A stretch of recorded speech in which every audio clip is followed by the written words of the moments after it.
remarkable comeback since Katrina almost wiped out the campus. And you got to get there. You got to come talk to the students. Let them know how you can be successful as a Xavier grad. Man, thank you so much. You know, she was supposed to be there for WEFTech. Oh, Because WEFTech, we usually go every other year yeah, for the yeah. big water Oh, conference. yeah. But she's actually in the middle of an election, so we couldn't go right Oh, now. she's running. But since I got the director of government affairs, I'm going to try and holler at you a little bit later. All right, let's do this. We are on. Grab the mic. Let's get this thing cracking. Let me see how this.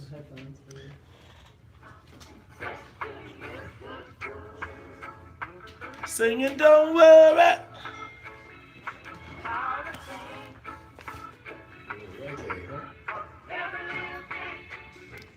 there. Tony and Gina take a half a scoot in. Like, all right.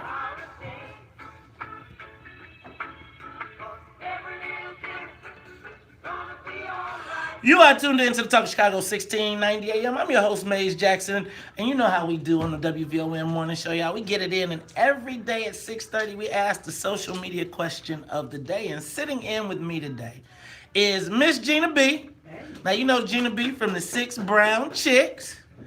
But, Gina, I'm going to tell you, you know, normally you are the star when you come in the room, but I'm going to tell you, as a political junkie, you know what? Let me start here.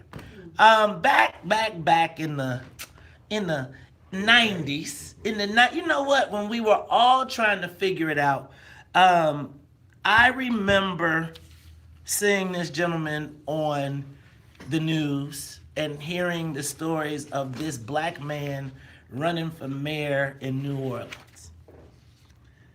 And so when I heard the name Marc Morial, I was kind of like, oh, we gon', I done made the big time, y'all. I done made the big time. You know, you see him on the Sunday morning shows. You see him fighting and advocating for the black community. But, you know, Marc, I look at you as the precursor to Barack Obama. I look at you as one of the people that, okay, so, you know, let me just be clear.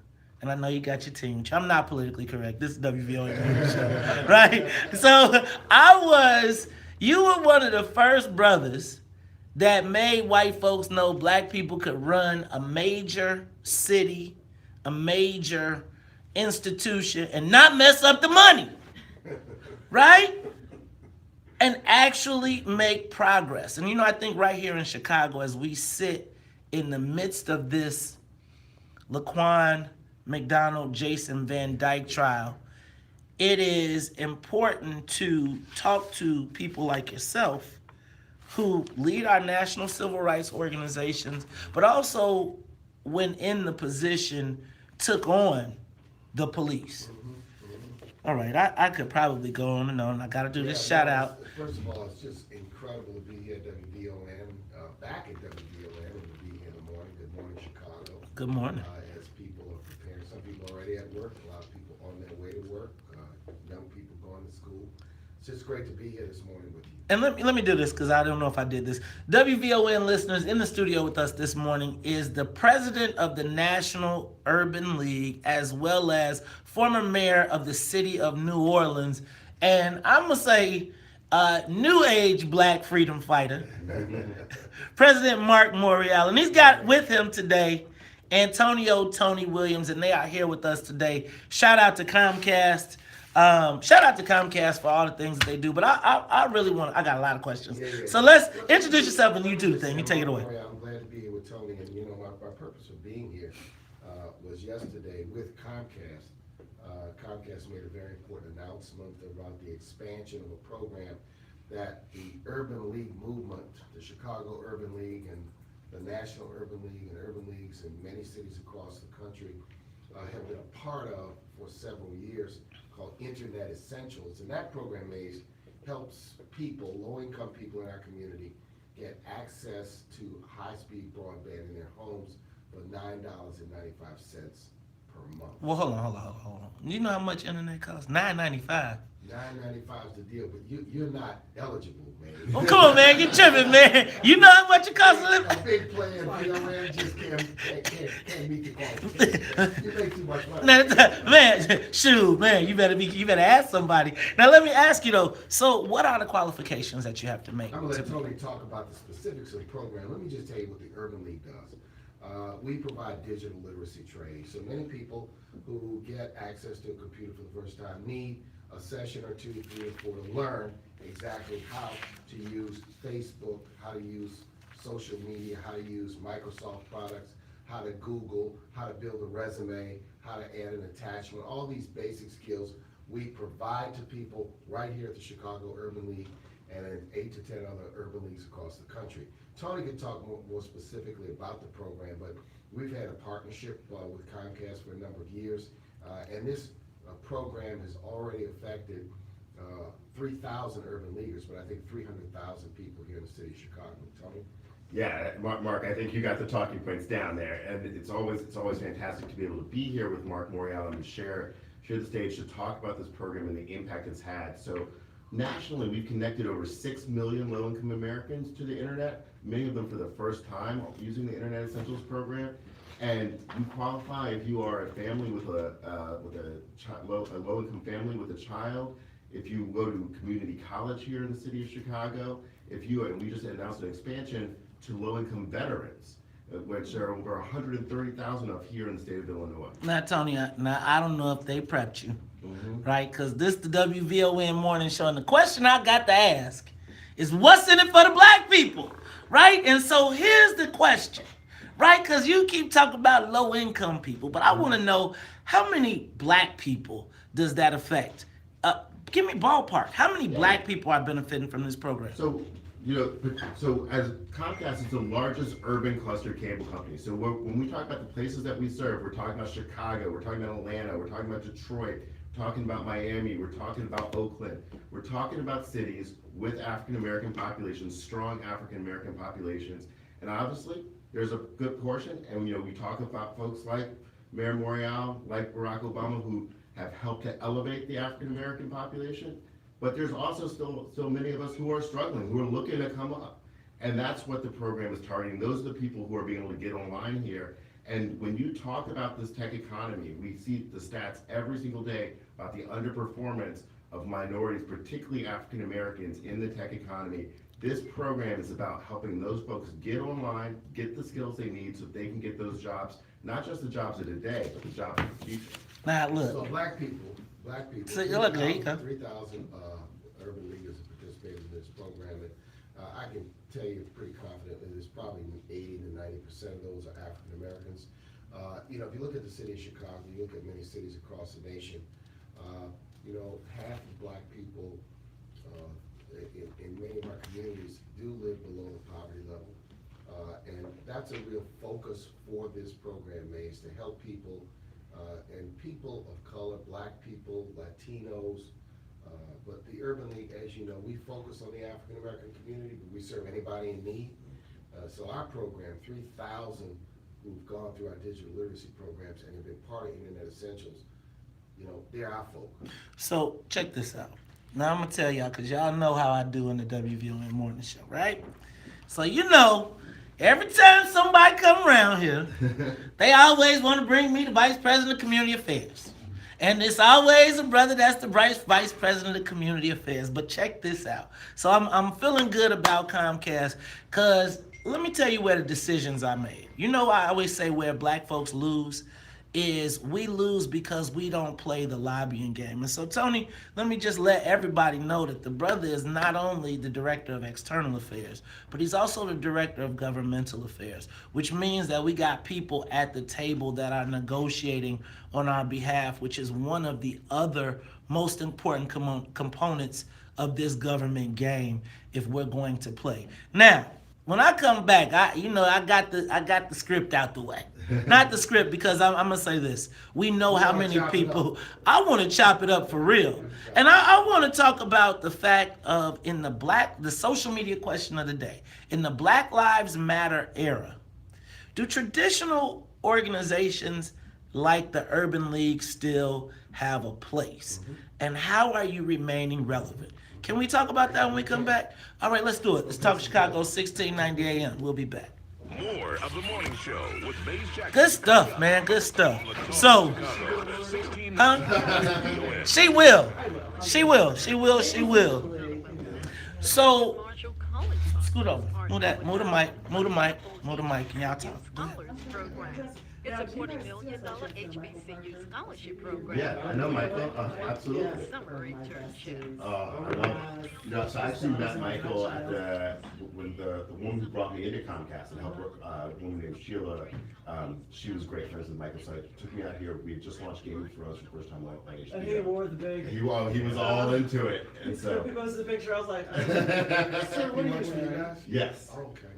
yeah, Mike's one of my best ECOTs. I'm surprised. Small world, small world. It is a very small But world. you know, that's one thing that, when I first came to Comcast, I didn't expect, because, as Maze points out, so often when you go into these roles, you are the face, you are the only African American in the room. And when I came to Comcast, I was happily surprised at how many other folks of color that there were, not just in the room, but in leadership positions. Leadership roles, yeah, and they, from what I can tell, Comcast actually does a good job of trying to install people of color in leadership. So that's Always can do better, but I think we good. did You pretty always do good. that. Always can do So- better. I'm an executive recruiter by trade, so I'm always trying to Exactly. say, yeah, and I recruit people in the private equity, venture capital, Okay. like, portfolio companies usually, because they're senior executives, I share, And the problem that, you're addressing the problem that I'm finding, which is that, there are really, roles of true wealth creation opportunities, when there are exits, when there are IPOs, et cetera. And you're in leadership there, you have equity, and that's what people, I have candidates that are, they have exits that make them $10 million, and we are not represented as well, in that faction of candidates, and I try. That's what wealth's been I created. try. So I don't know what True you're doing wealth after is being this. generated. We're doing an Innovation and Inclusion Summit over at Savage Smith. We created our own venture capital catalyst fund to help minority low-income women. And Yeah, that's it runs gonna be it. a It's on Wednesday. high bond. Yeah. So would love to connect the two of you, and if not, you just give me your information. Yeah, So- I've got interviews So, with this. and this is one of the things that I just would be curious to know about. Oftentimes, so I lobby. One of my other hats is I Yeah. lobby down in Springfield City. But it seems as though we don't ever, we very rarely, we talk about the least of those, but very rarely do we talk about how do we participate in the economic largesse, right? So like, I feel like there's a generation of us that the whole narrative is always about, don't get me wrong, I feel like the narrative tends to be about the poor, downtrodden black person. This is how things have changed, because, if you go back to the 70s, the 80s, and the 90s, always a component of the agenda was business and economic participation in government contracting and government opportunities. You don't hear that as loudly as you did in the past, which was about helping people. And really in the 70s and the 80s and the 60s, 70s, 80s, and the 90s, the other narrative was for African Americans to get the better paying jobs in city government. Now in many city governments, we are in the better paying jobs. But But we haven't arrived. but the other part is that, so man, we got this competition in Chicago right now. We are getting aced. I'm not gonna do this to you on air, but we are getting aced out. There is a true competition between blacks and Latinos. There is no black-brown coalition. It is straight. Black folks do 1.7% of the business in the state. 1.7. This is the largest Democratic state in the country. We have the most black elected officials. This is the worst state in the country. This is the worst state in the country for black people anywhere. Highest black unemployment, all of that. Here, we back.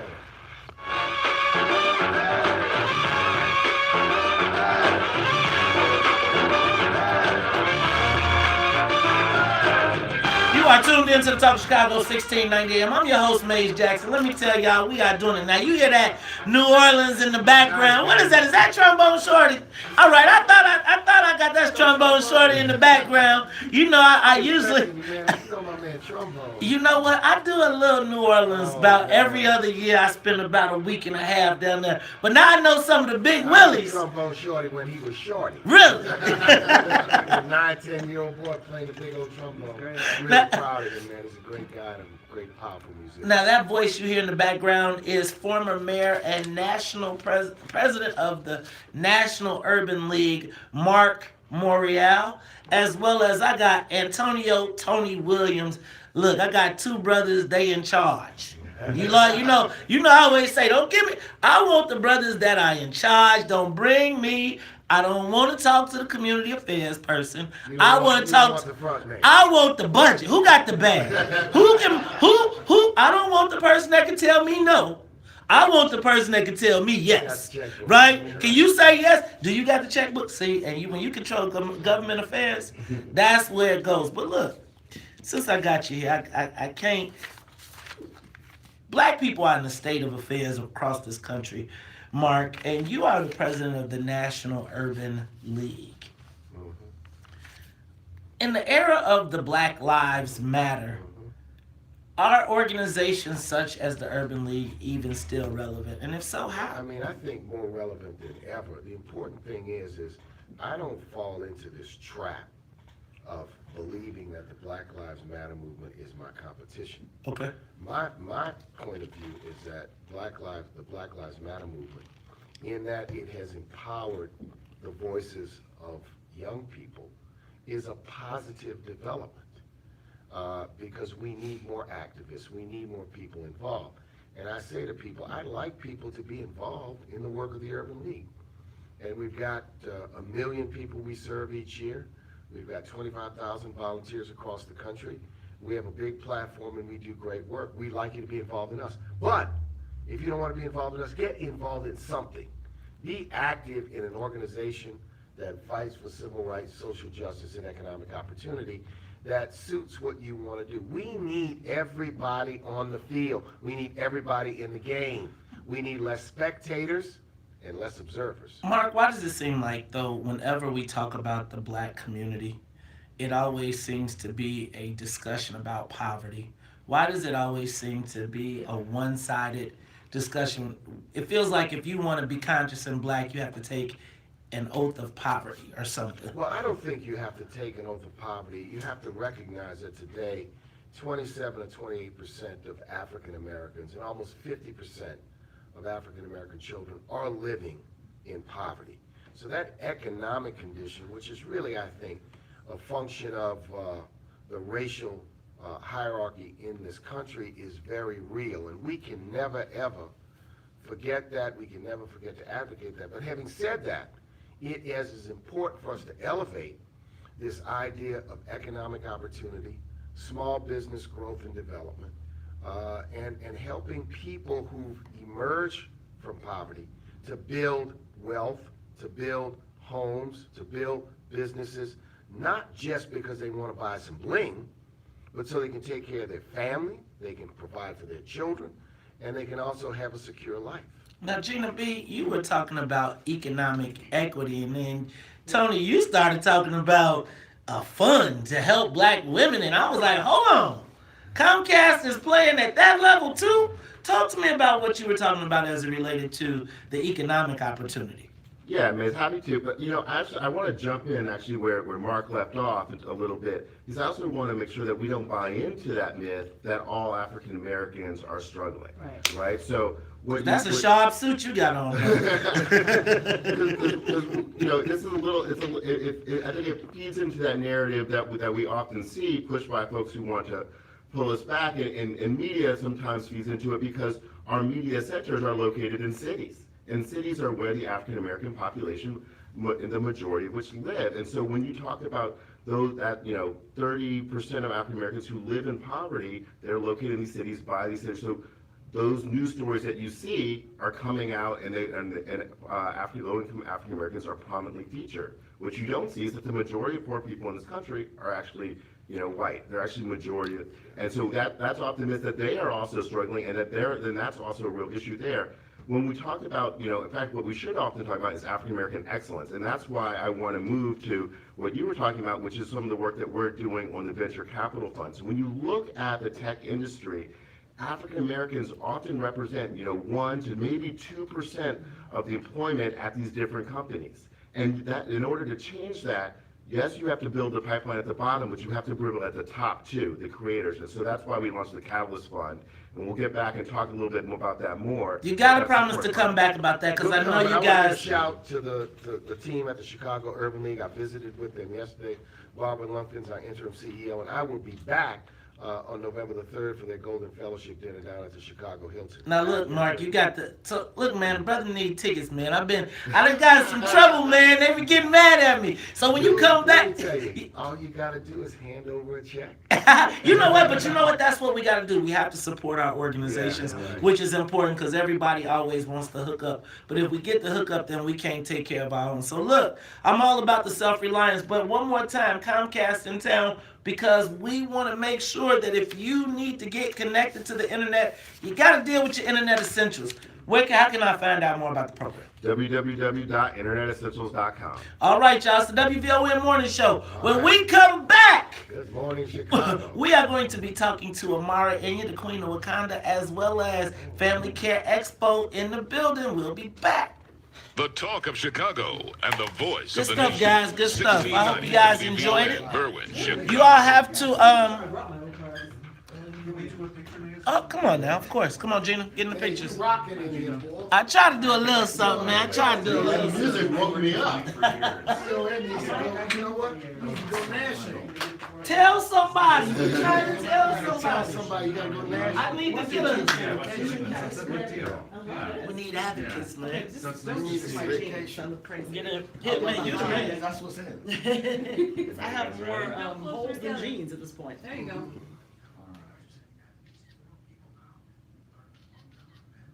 Thank you. Thank you. Oh, you need two on a flash.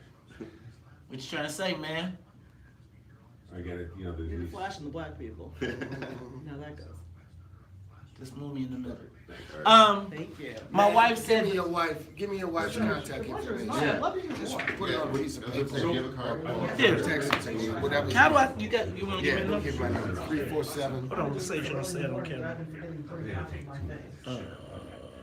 Okay. Here, just type it. But I will take yours and I will, or you can put my information in. Yeah, well, it should be, you should be okay. I'll give you my first name. I'm gonna let the people at Xavier know what she's doing. Man, and you know what? She is really a success story. Oh, that's great. She's a chemist with Xavier. Now she's. And now she's a she public controls service and water all, system. I mean- Water system. Yeah, no, I understand. And she comes back Yeah, every other year and does a big water conference. yeah. She would be great to connect the Xavier students Yeah, to no question. the firms and That's all right. that stuff. That's why I wanna definitely connect with her. Man, she said you were the first Oh, yeah, campaign that and all she those didn't. students, brother, the young people were big time. She said you were the first person that she did not have to. She volunteered for. Every other campaign she volunteered. Right? She was volunteered. Man, brother. Good, brother. Honest You to went to meet Clark you. Atlanta? Nah, man, this is my brother. Chris Latimer. Okay, yeah, cool. He Yeah. does the shirts. Yes, cool shirt. Trying to help him out. Yeah, all right, man. All right, man, I appreciate it. What else? You all got to keep us, don't just stop in. You got to put us on the list to let us know the good stuff that's happening. Me? You got to get me on the press list so I can see. And like when the Game of Thrones stuff, put us on the cool people list. Oh, we want to be on like the cool people list. Whatever's cool. Whatever's cool. We love comedy. Huh? Man, I get to be the host and then we don't do the cool stuff. You got your products, you get your radio. His speech about Game of Thrones when he was wearing the regalia. Like Game of Thrones, you guys got to do something for Game of Thrones. This is the last season.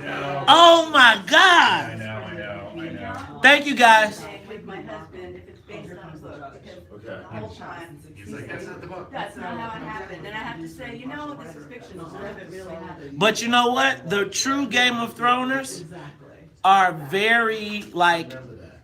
anal about Yes. every single detail. He's the same way about, But they want past the books, man, haven't they? They're waiting yeah, for they're way past. Yeah, they're past the books. Incredible. All right, you ready, guys? They just turned it on as well. Okay. They didn't know what it was back then. Okay, sorry to interrupt, I wanna get a couple Okay, I of. want Tony. to.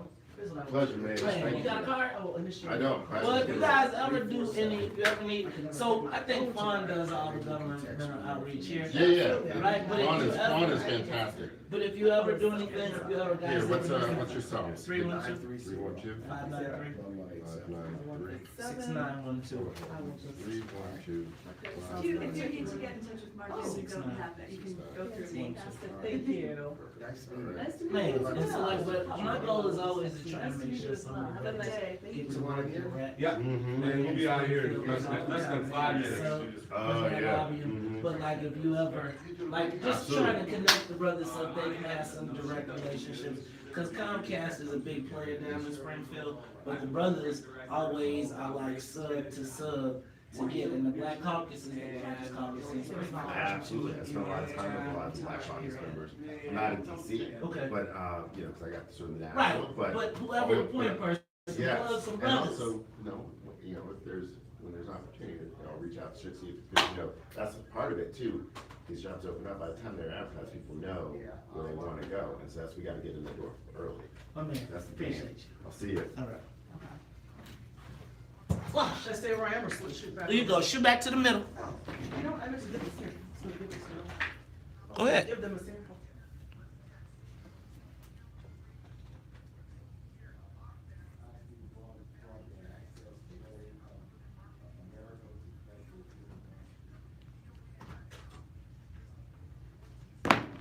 Good stuff.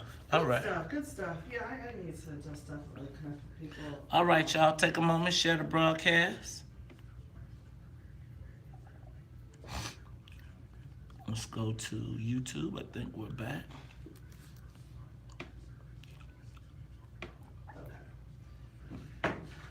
What's up, y'all? Take a moment, share the broadcast. Everybody getting their network on.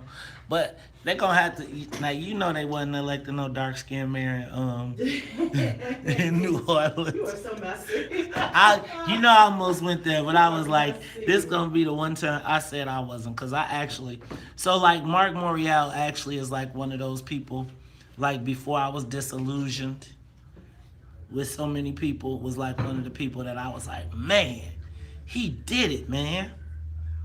He's a very nice man.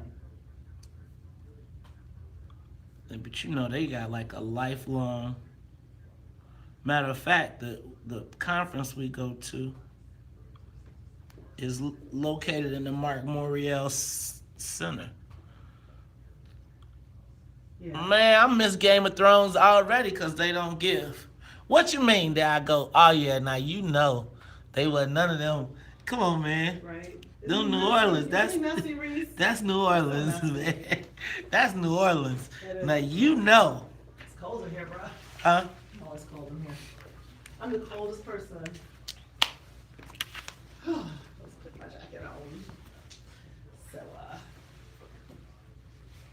empty way. Do this. Yeah, that's a great thing they're doing. Miss Carrie. Carrie waking up early watching her man. She watches every morning. She does. She gets up early. Does she get up at the same time? No, she gets another 2 hours. Okay. But I'm gonna say, It's good at least. You know, Rita's knocked out. So I listened to you yesterday, honey. Not doing it today. connect you to.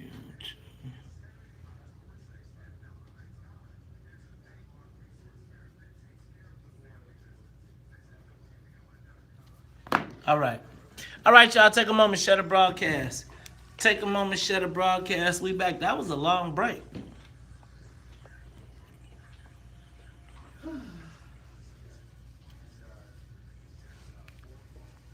Is somebody on the phone? Oh, is she on the phone?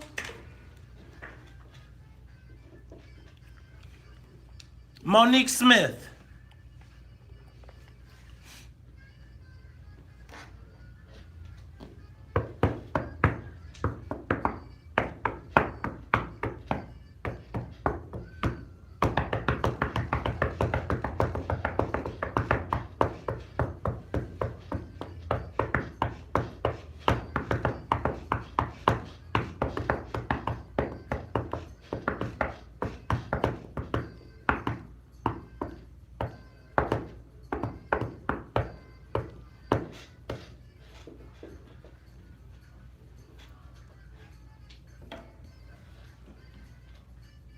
You are tuned into the Talk Chicago 1690 AM. I'm your host, Maze Jackson, and it is the top of the hour. That's right, 7:08 AM. Got to say what's up to the WVON Morning Show team. What's up to Annette Flournoy in the newsroom, as well as Miss Sonia Escobar. She is the musical conductor of the Soul Plane.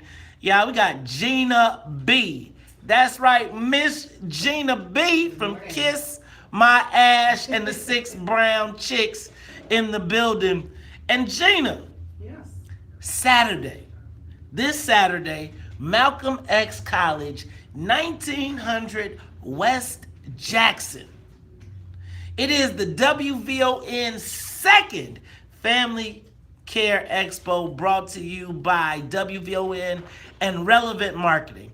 Now, I'm telling you, yesterday we were talking about the man cave. Yes, we were. And I can't wait to, you know what? I can't wait to get the prostate massage. I'm waiting for the prostate massages. Right? Well, here to get everything straight for us is the mastermind, the brain trust, the creative genius behind the whole event. WVON listeners, welcome to the WVON Morning Show. Monique Smith, she is the owner and CEO of Relevant Marketing. Monique, welcome to the WVON Morning Show. How you feeling this morning? Good morning. Good morning. Wait, Monique, you know what? I forgot. Soror. Man, you know what? Now, y'all know what that means. That means that's one of my sisters from Z5B, Zeta Phi Beta Sorority Incorporated. But you know what? We gonna save that. Monique. All right. Good morning, everybody. Talk to me about the Family Care Expo. What can we expect? Because I'm fired up. I had a good time last year. What can we expect this year? We got a lot to get to in a little bit of time. Let me tell you, the WVON Family Care Expo is a phenomenal event.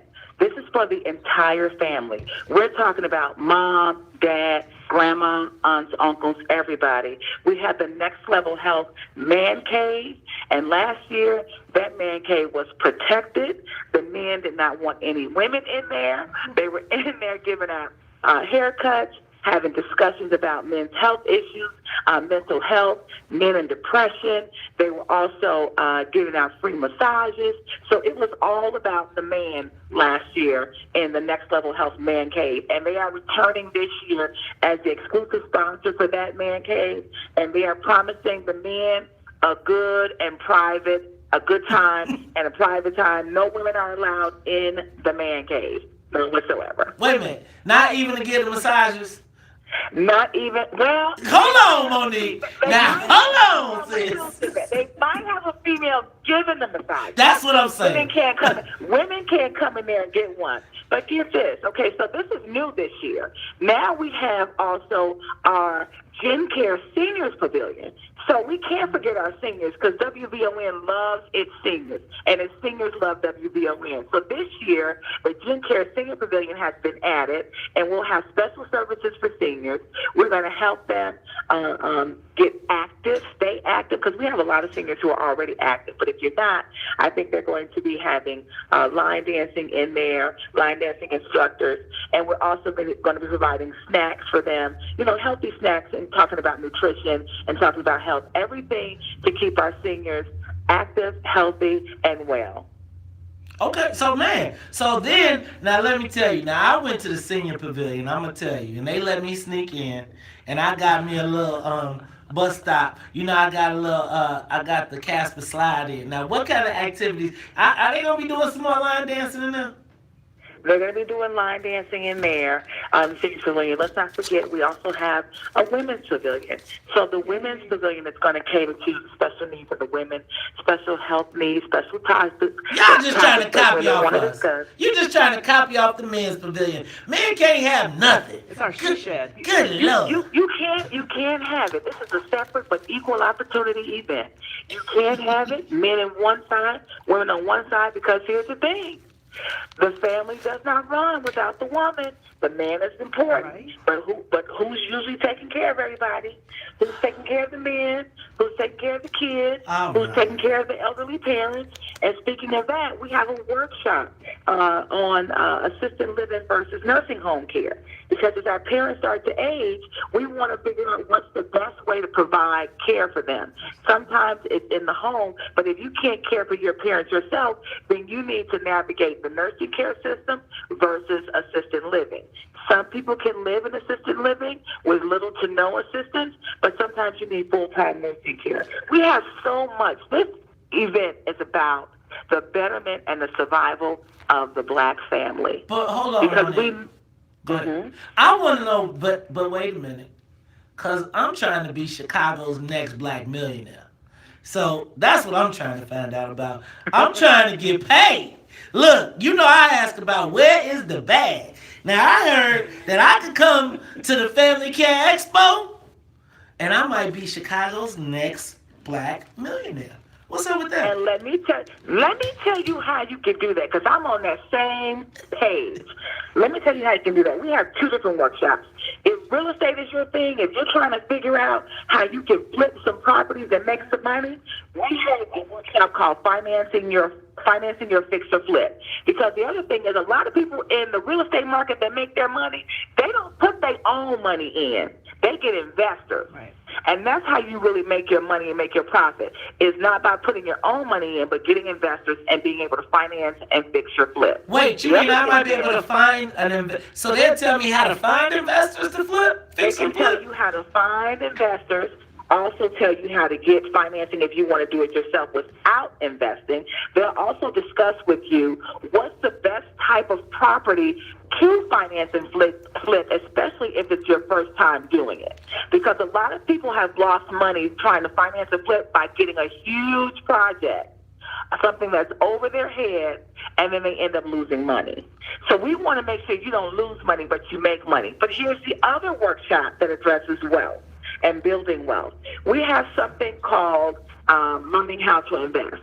Now, investing can be pretty scary.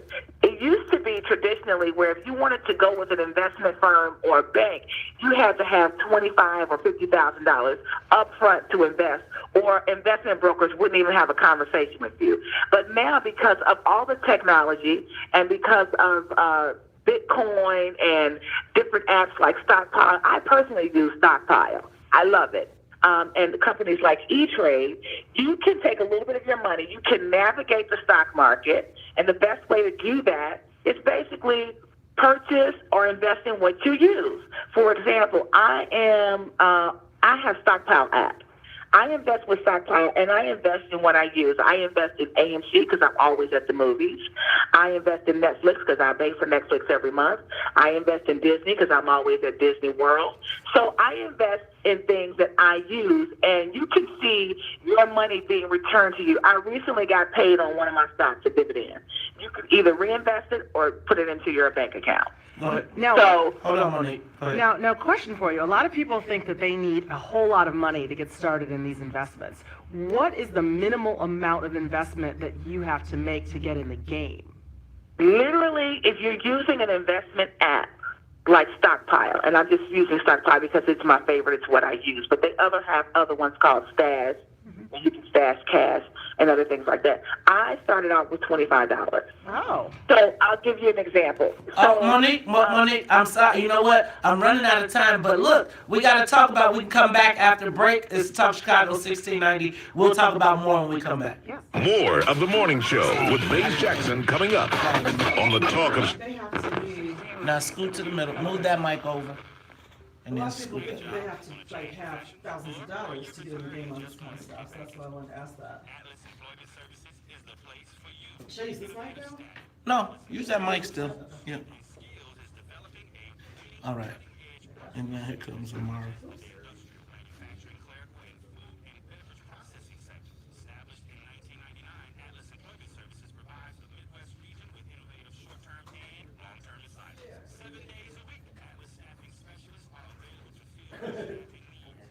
Look who I found. I was like, the queen. Well, I was like, are you standing me up? I got caught up with Marc Morial, who was coming out as I was coming in. So we had a good conversation. Wait, That's you was what- late for my show for Marc Morial? Is that what you saying? You said I'm supposed to just brush past you and ignore I'm you? the star in this mug. We I'm know the star that, in this man. mug. Hold We on. already know All that. right, like don't get it twisted around here. Marc Morial, you around here being late to my show for Marc Morial? Okay, you call Marc next week. I'm alright. Oh, y'all don't know each other? I'm sorry. No. You know what? And check to make sure you got a good chair, because I feel like you sitting in This a, one, the thing is. like it feel like that one you sunk down, but it's all good. You flirt.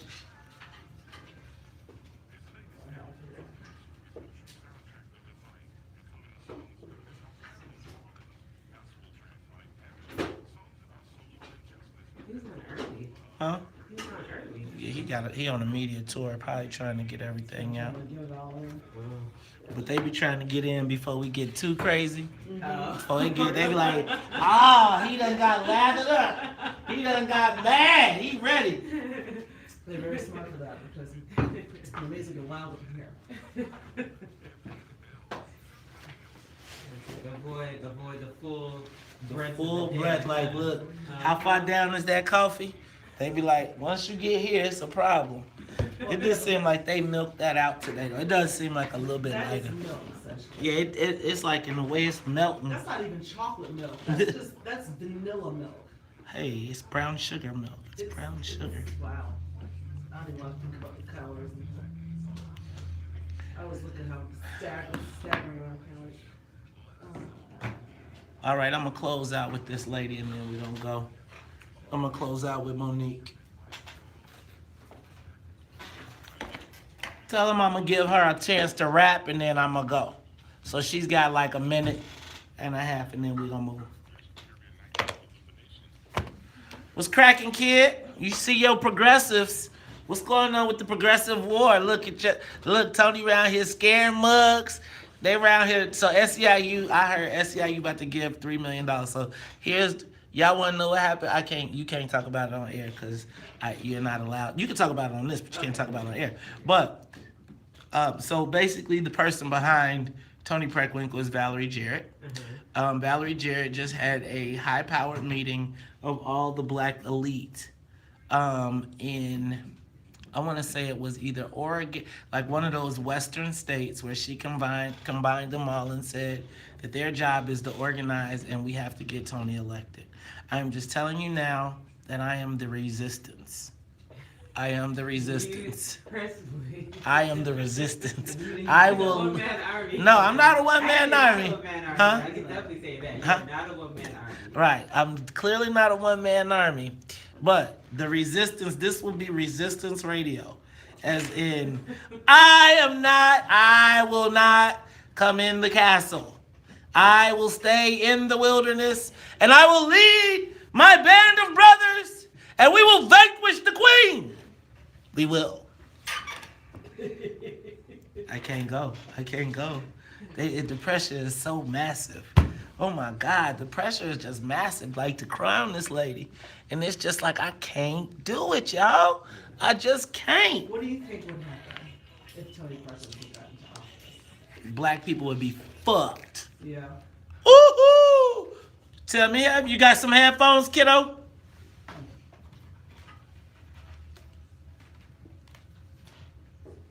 You got some? Have you seen her?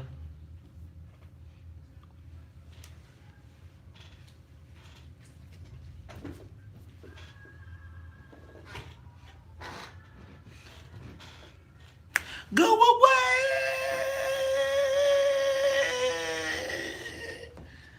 Whoa!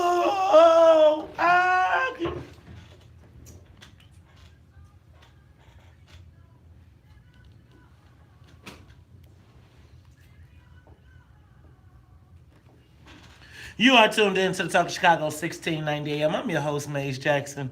And sitting in with me is Miss Gina B. Gina B from the Six Brown Chicks. You know Gina B. She also got Kiss My Ash. That's right. Kiss My Ash. Now I saw you go give all them light-skinned dudes some Kiss My Ash. Do light-skinned people even get ashy? Listen, it does not matter who you are. I don't know why white people don't think they get ashy. Light-skinned people definitely get ashy, and you know why? I live with one who is one of the ashiest brothers. I was like, wait, you live with a white man? No, Hold it. Light-skinned brother. I was about to be like, damn, Lee. Who doesn't think he's light-skinned? But who? Light-skinned people never say they light-skinned. They be like, I'm not light-skinned. I be like, man, you peach. Stop No, it. seriously. I had to create a new formula that's going to be released pretty soon for him. Okay. So yes, light-skinned people get ashy. Well, let me tell you what you need to be doing is getting you a booth at the Family Care Expo where you can share it. You can share it you give me some, I take some in the man cave, and I might give out a few samples. But let me tell you, on the live line, we have the CEO and owner of Relevant Marketing. She also happens to be one of my sorors of Zeta Phi Beta Sorority Incorporated, Monique Smith. Now, Monique, tell people where they can come, what they can do, what are the times. Give them all the information and where they can find out more details.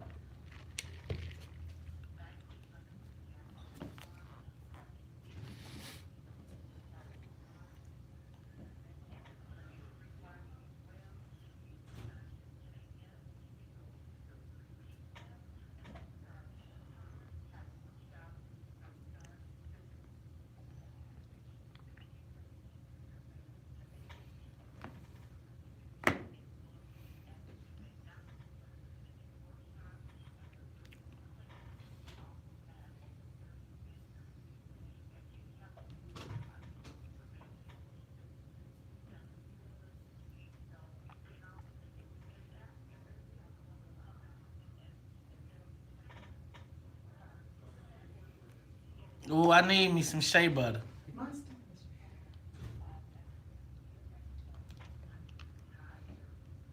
Well, all right. Well, I can't wait. I plan. You know what? That's right around the corner. I might walk down there. You know, I'm gonna walk on over. I don't know if I'm gonna drive or walk, but since you said parking is free, I might have to drive. Okay, Monique. So it is Monique Smith. We want to encourage you all. Do not miss the WVON Family Care Expo. It's this Saturday, 10 a.m.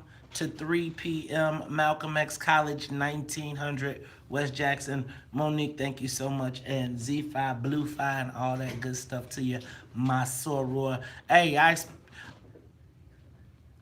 we better see y'all there. Don't make me come looking for y'all. Because if I got to come looking, it's going to be problems. All right, now. Now, speaking of looking, in the studio, late, come telling me about some. Yeah, I ran into Marc Morial, so I was late for your show. I said Marc Morial was on time for my show. But you think you're gonna be late around these parts? I don't care what you think you're the queen of. Ladies and gentlemen, let me tell you. You know, the soul plane takes a detour. We fly over to Africa, right? Because we got to stop and lay over and pick up the queen. That's right. The queen of Wakanda. That is our very own Amara. And your Amara, I see you got the bright yellow on. Yeah. You rocking with it. What's going on? How you feeling today? I feel fantastic. So I was a few minutes behind, but I did run into Marc Morial on the way in as he was on the way out, and we had a very good Is this thing on? Yes. Hold on. So let me get this right. I already told y'all, first of all, I'm the star of this show. Of course. I get the attention around here. Look, every time I turn around, somebody come in here, all y'all women around here, looking in the windows, talking about somebody new. You better stick with what you got. Well, he had great things to say about his time on the show, so I will say that. He definitely enjoyed He it. better have. No, I'm just joking. I'm just playing. Shout out to Marc Morial. Amen. Shout out to Comcast. So, Amara, where'd you ride the bike this week? Where'd you go? So I did the Major Taylor Trail this Oh, week. see, look at that. That's sounding very mayoral. Oh, I'm sorry, I can't say that. All right, that's that. But stay in the city. Remember, Yeah. stay in the city. Yes. Don't leave the city. Okay, stay in the city. Now, y'all, so now I got Gina B. I got Amara in you. You know what? Before I go, I'm gonna go to this Kavanaugh thing real quick. I'm gonna talk about this again some more. So first of all, this whole thing of sexual assault, I'm gonna tell you all, this thing is really heart-wrenching, gut-wrenching, whether you believe the woman or not.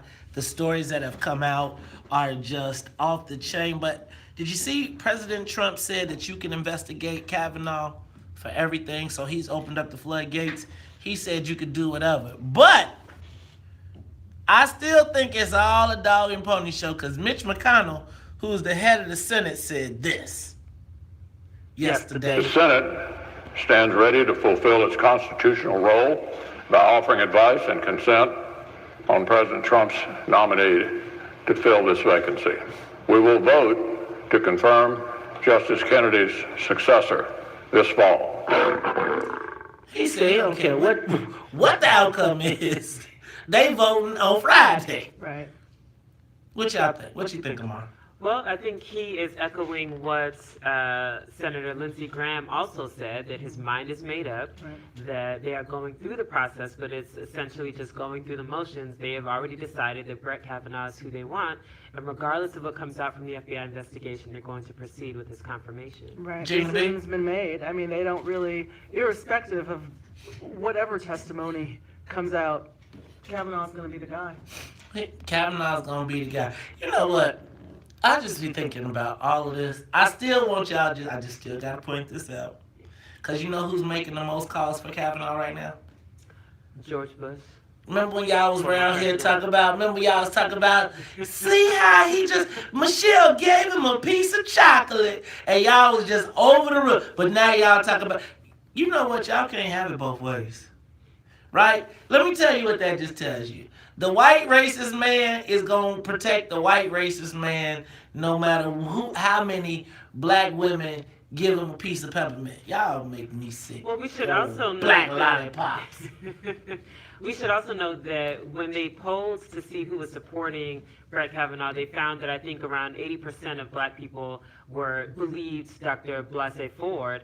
And then when they broke that down for white people, they found that it was somewhere around 40%. And then when they broke that down by gender, they found that it was not even statistically significant, the difference between white women and white men supporting Brett Kavanaugh, which is really interesting when we think about, for example, the percentage of white women that voted for Donald Trump. And so one more time, they're going to protect their white butts no matter what happens. Tell Chicago 1690 we'll be back after traffic and news and weather.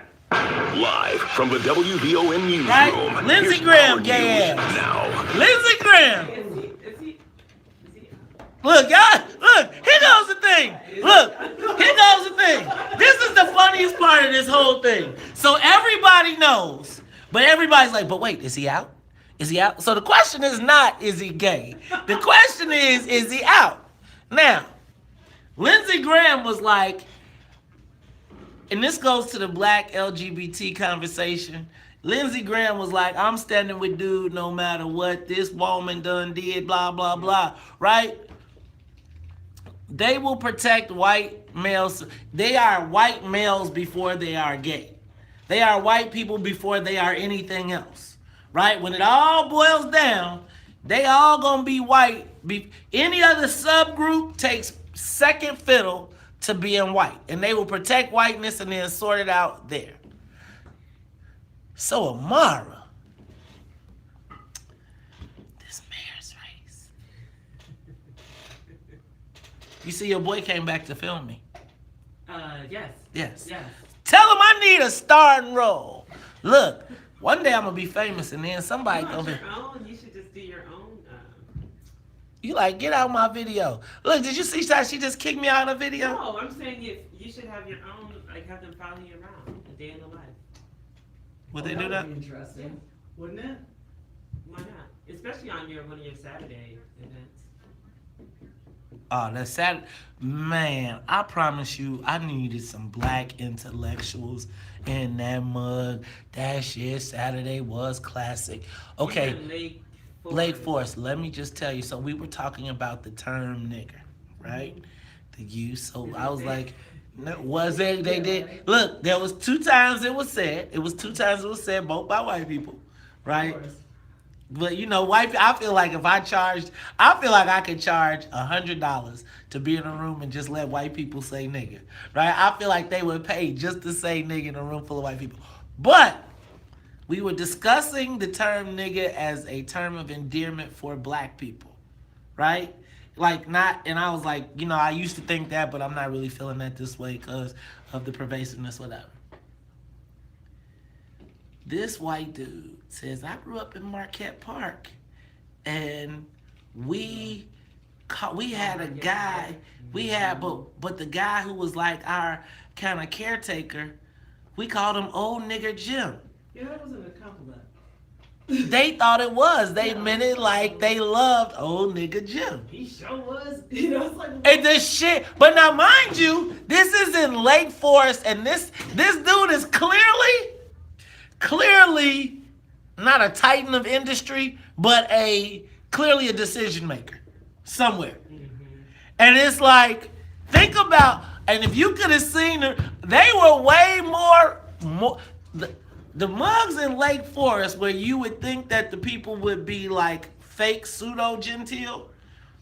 Man, I feel like the Wakanda people was less racial than me. They ran the police. I'm here to tell you though, those the one in Lake Forest was really the one like where it got to what I was actually trying to achieve. The one in the community. Huh? The one in Lake Forest? Yeah. Now what I would have loved to have was some more balance. Now thank God like Dennis Evans was there, because Dennis was a very vocal and was, you know, like, man, I'm telling you, that Black and White needs to be a TV show. Do you record it? Yeah. We just didn't do it this time because everybody wants to watch it on Facebook Live and not participate. The whole premise was, now we'll film and we're going to shop it though. But man. Wow. Was it tense? Yeah, it was tense. There were points when it was tense. It was, but I mean, I think we did a very good job of taking the tension out of the room. Like, I'm telling you, there are people, like, when it first starts, you can always see the guys that came to be on some shit, right? And, like, the first one in Bolingbrook, it was black people that came to be on some shit, and it was some white people that came to be on some shit. And by the time it was over, they had depressed it, and they were willing to sit down and talk. This one, there was like a guy who, like, when we started talking about the use of the word nigga, right? There was a guy who was like, well, I'll tell you what I think. And he was ready to whine. You could tell he was ready to whine. I could tell you what it means when this person says it, what we say, when we mean it. Because I was like, stop fronting. Y'all know, y'all around here talking about the N-word now, but y'all know damn well y'all done used the word. No, I didn't. Stop. You have. You know damn well, like, keep that shit. Let's keep it 100%. I'm going to tell y'all what. And, well, can I say it? I said, let me tell you, you can say anything you want to. The consequence for what happens is the difference. So now, there's a lot of people, because you say nigga when you with your friends, but you think twice about it when you're a room full of black people because you don't know how they going to respond. So you can say it, but let me tell you, depending on the room you say it in, you're going to get hit in the mouth by somebody, right? Absolutely. And so say what you want. Yeah, and we'll react the way we And when somebody get up and, right, beast your, and knock your teeth through your, right. But you know, I feel like in most situations, but I'm just telling you, like, the conversation was super, super, super dope. We're gonna go to JB's in the toilets. and the theft of the taxes. And I'm gonna ask, should he have to pay it back? Those toilets. If you're a billionaire. If you're a bit, I mean, but think about this. He spent $150 million to run for governor, but would be willing to cheat you over $330,000 for. But that's if you know, I always say if you can't mess with little money, you can't mess with big money. Exactly. So if you can't steal little money, you can't steal big money, right? Like seriously, who $330,000, bro? That's like fucking pennies to you. That's pennies. And now think about a person that lives, think about what $330,000 means to somebody in the south suburbs. That's at least 20 families or 30 families that could pay their property taxes. Yes. While these mugs tripping on Willie Wilson for trying to pay for somebody's property tax. Oh, I know you can't talk about Willie. You like, I don't like him either. Well, I mean, no, but that's a legit point about how they were, what he was doing versus what Pritzker is doing. Yeah. Is this snow? Yep, it is. Yep. It is. The ultimate in appropriation. And are you bopping the snow? See? I'm going to tell you. I'm going to tell y'all. Chima, don't let her go Serena Williams on us. I can see some 7-foot white dude walking up with Amara. I'll be like, this is some bull crap. You are tuned in to the Talk of Chicago 1690 AM. I'm your host, Mace Jackson. Sitting there with me is Gina B. and the Queen of Wakanda herself, Miss Amara. And Amara, now I did not think that the Queen of Wakanda could be bopping her head to some culturally appropriated music. And I'm just telling you, because I know how these white boys do, right? They be, them big 7-foot tall white boys be plotting on the 6-foot tall sister, right? Cause you see how Serena Williams did it, right? You was like, Serena was the ultimate sister till she came on, Chima, don't make me come round these plots. Okay. All right, y'all. Let's talk about, we've been playing the Game of Thrones. I don't know, Marc, if you were listening earlier. We were talking about the Game of Thrones. Well, we're going to talk about the Game of Thrones literally.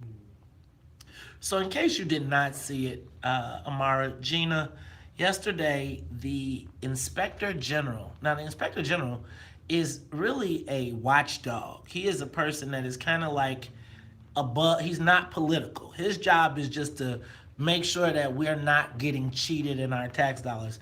Real good job you're doing there, buddy.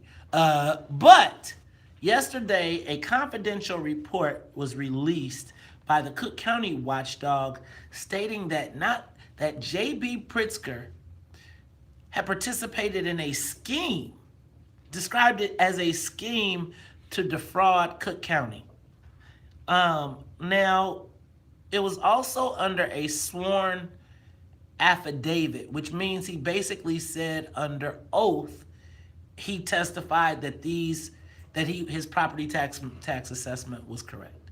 Now, in case you don't know what I'm talking about, J.B. Pritzker, candidate for governor, bought a home next door to his current mansion, Gold Coast mansion, and removed the toilets from the bathrooms so that he could avoid paying approximately $330,000 in property taxes. Now, I just want to put this in perspective. This guy spent $150 million, has committed to spending up to $200 to run for the governor of the state of Illinois, but was willing to pay money to cheat Cook County property tax, to cheat Cook County out of $330,000. Now, in perspective for a billionaire, that's like 10 cents in money to him. But he was willing to cheat the taxpayers. Am I crazy on this? No. What am I missing? You're not missing anything. So this was an issue that came up during the gubernatorial primary. The fact that J.B. Pritzker is essentially gaming the system.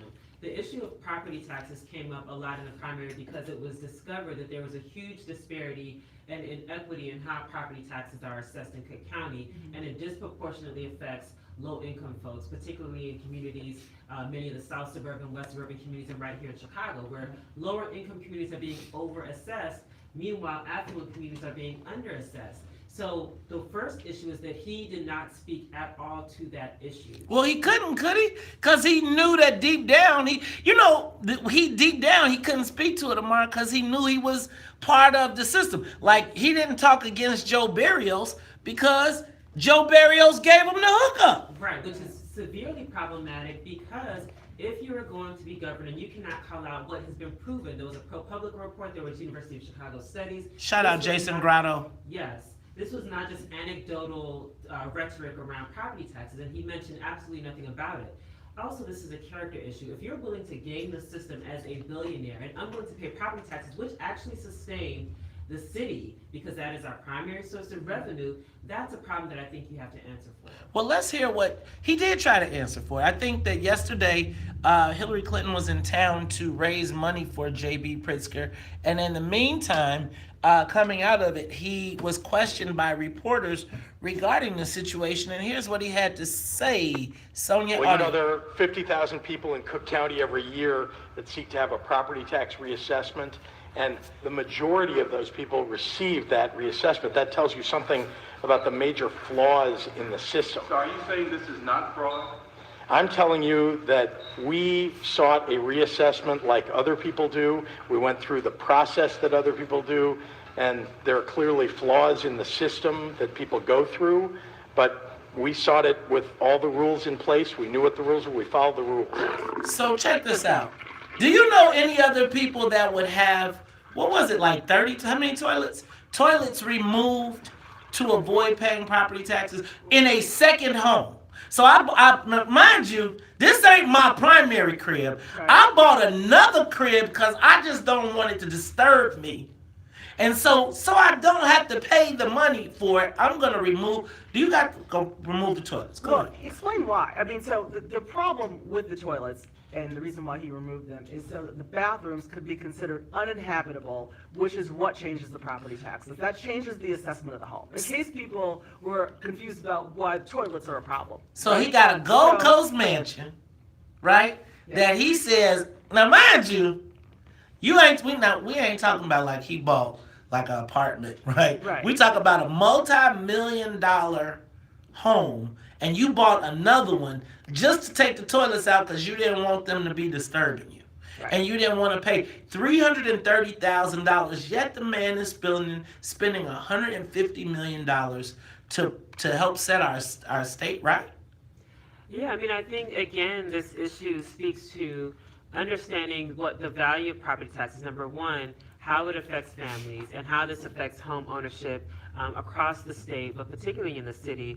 And number two, it is about when people are able to game the system or get over on the system, and really it hurts the rest of the city, it hurts the rest of the state, because again, that is revenue that's not being generated, that he is clearly has the capacity to pay. So those are the issues that I think we have to think about. It's not just, it's $330,000, which is insignificant to him, but if you that's 20 families easily. That's it, precisely. And if you scale it up, if more people are gaming the system in that way, what does that mean for supporting our city and supporting our state?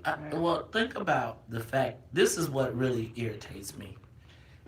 This is how white folks, this is your white progressive liberal garbage. So the Illinois Campaign for Political Reform called for an investigation of Willie Wilson for giving away his own money to help people stay in their homes, while JB is getting a discount that is helping raise the property taxes that are throwing people out of their homes. See how white liberalism does for you? Now, when we come back, I got a question. WVON listeners, will you give me a call? Will you give us a call?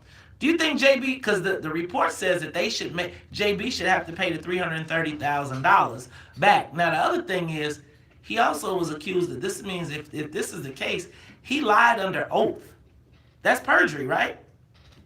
It is. Hey, man, what if this was Brett Kavanaugh? Y'all, see how the game done changed? Y'all, it's good perjury when it's Republicans, right? See, Why you blinking your eyes? See how you doing that tomorrow? Why you making that face right there? See you making that face because y'all know I ain't crazy. I know it sounds crazy, but y'all, think about that. You can't steal. I always tell people, if you can't mess with little money, you can't mess with big money. JB is like, if you can't steal little money, which is my 330,000, what you think you're going to do with our 54 billion? Right. You got some explaining to do, dude. Right, while you talk about some Email Jones. Think about that. Think about, he was talking about Email Jones being crass. He's stealing y'all money. We'll be back, you black lollipops. More of the morning show with Maze Jackson coming up. Look, on the everybody gonna be, look. What about Jesse Jackson Jr.? You know what I mean? Look. Accused of misappropriating campaign funds. Well, yeah, I mean, it's just the issue of, if you do it when you think you can get away with it. Right. But then on the other hand, I mean, that's the issue of consistency. Right. So we talk about how financially strapped and the structural deficit and all these issues in the state of Illinois, but at the same time, the very revenue that's necessary to ensure that the state remains solvent, you, as someone who has the capacity to pay, are holding back on that. Right. So it's just a consistency issue. Oh, I gotta say something because I gotta check. Victimless crime. Okay. You know, I mean, seriously. And I That's think all it's it does. seen as a victimless crime, but the victims are everybody. The victims because are everybody, but as our property, if we're not able to bring in the revenue, that's why our property taxes are increasing. That's why tickets are increasing. That is why. So it feeds into this broader narrative of whose responsibility, the shared responsibility to make sure that our public institutions are solvent. If people are not upholding their end of the deal, that means the rest of us have to suffer. absolutely we do.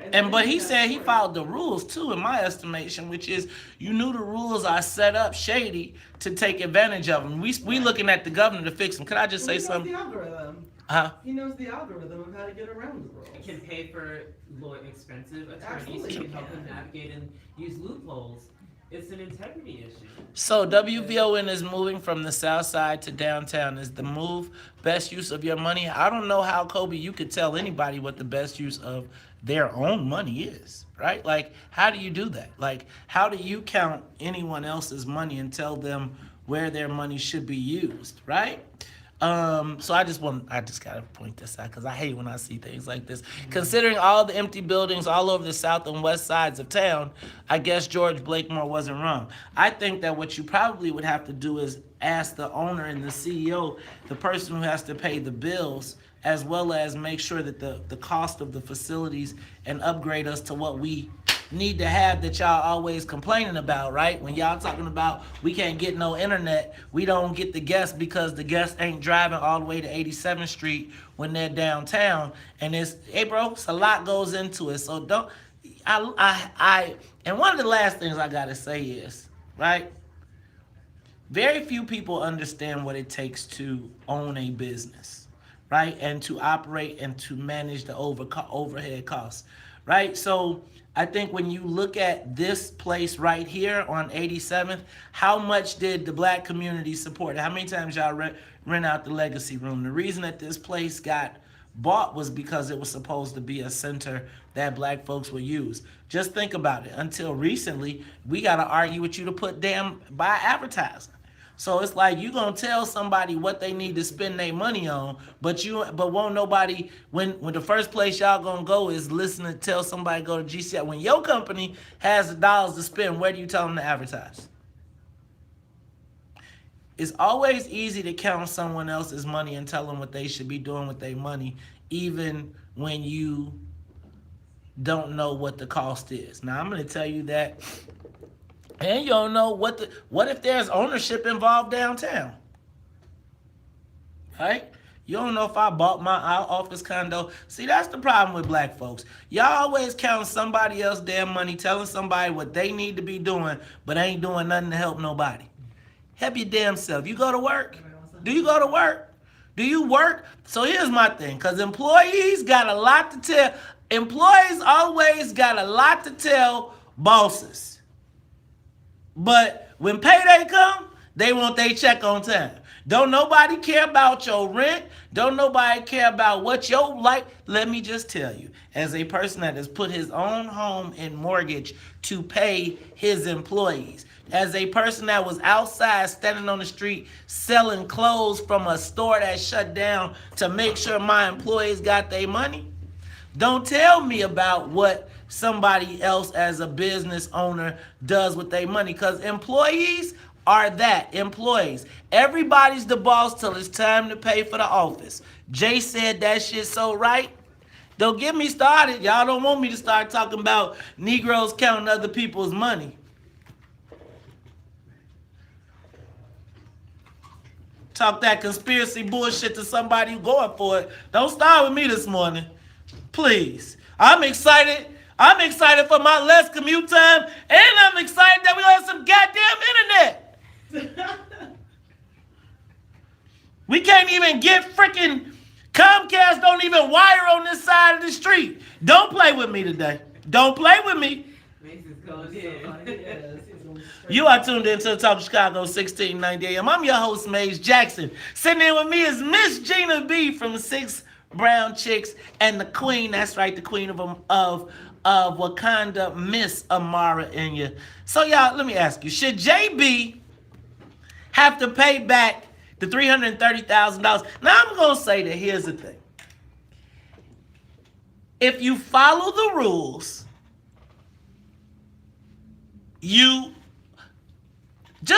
I think this reminds me of just because it's legal doesn't mean it's right. And if you are fighting to tell me about how you're going to fix the corrupt system of Illinois as you are partaking from it, I don't know if I can trust you. But the Inspector General says that it was a scheme. Like a scheme. Like they sat around, they plotted, they was like, all right, I know how we can save $330,000. Now that's going to come straight out the tails of the people in the south suburbs. Right? When you go talk to the people in the south suburbs, think about driving past one of them Gold Coast mansions and knowing that they got a $330,000 discount on their property taxes. And then to know that they said, you know what, here's how we're going to do it. We're going to take all of the toilets out of all the bathrooms. And we know that when our guy comes by to assess, he'll knock off $330,000. Yes, it's the law. What Whitney Houston say is not right, but it's okay? Well, I mean, that's the thing. So there are, as with most tax policy, there are significant loopholes that exist. That if you have a sophisticated tax attorney, they can help you navigate. But again, for someone who's positioning themselves to run for governor, especially against the backdrop of what's happening in the state of Illinois in terms of revenue, in terms of the deficit and paying our bills on time, there's the consistency problem. So just because the loophole exists doesn't mean that it needs to be taken advantage of. This is a case where he took advantage of the loophole and now he has to answer the questions now that he's running. And think about who I want to know who his property tax lawyer was, because I bet you if you go and look for the property tax attorney, I bet you somewhere in there, Mike Madigan or what's my man, Ed Burke, somebody. See, it's like they help write these laws, and when you're a property tax owner, right, the way it work is, see, Speaker Madigan call you up, he say, hey, be a bill on the floor, he say, hey, you're getting ready to, your property taxes are about to go up about X number of $100,000. And then they say, well, how about I just hire your firm? And then the next thing you know, your property tax, they say, go take the toilets out. Well, and that's one of the other issues that came out in the gubernatorial primary was the fact that there was the notion of a conflict of interest between being someone who makes state law and also someone who serves as a property tax attorney, because some of the laws actually would benefit you as a property tax attorney. Right. Let's go to the lines. Brian, you want to talk Chicago 1690. Should JB have to pay that money back? Well, I think that this system was put in place. I mean, should we be mad at the Cook County people instead of getting mad at J.B. Pritzker? I think we should be mad. I don't condone what he did, right?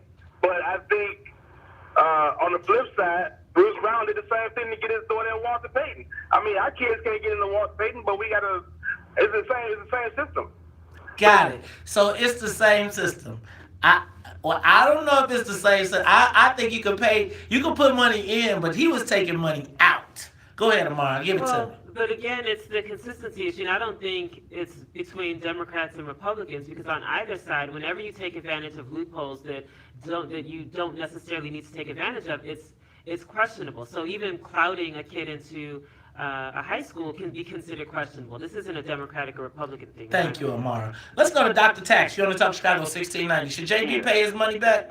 I've been studying this issue for quite a while, and it is wrong for JB to take advantage of the loophole as it is for the government to take advantage of these loopholes.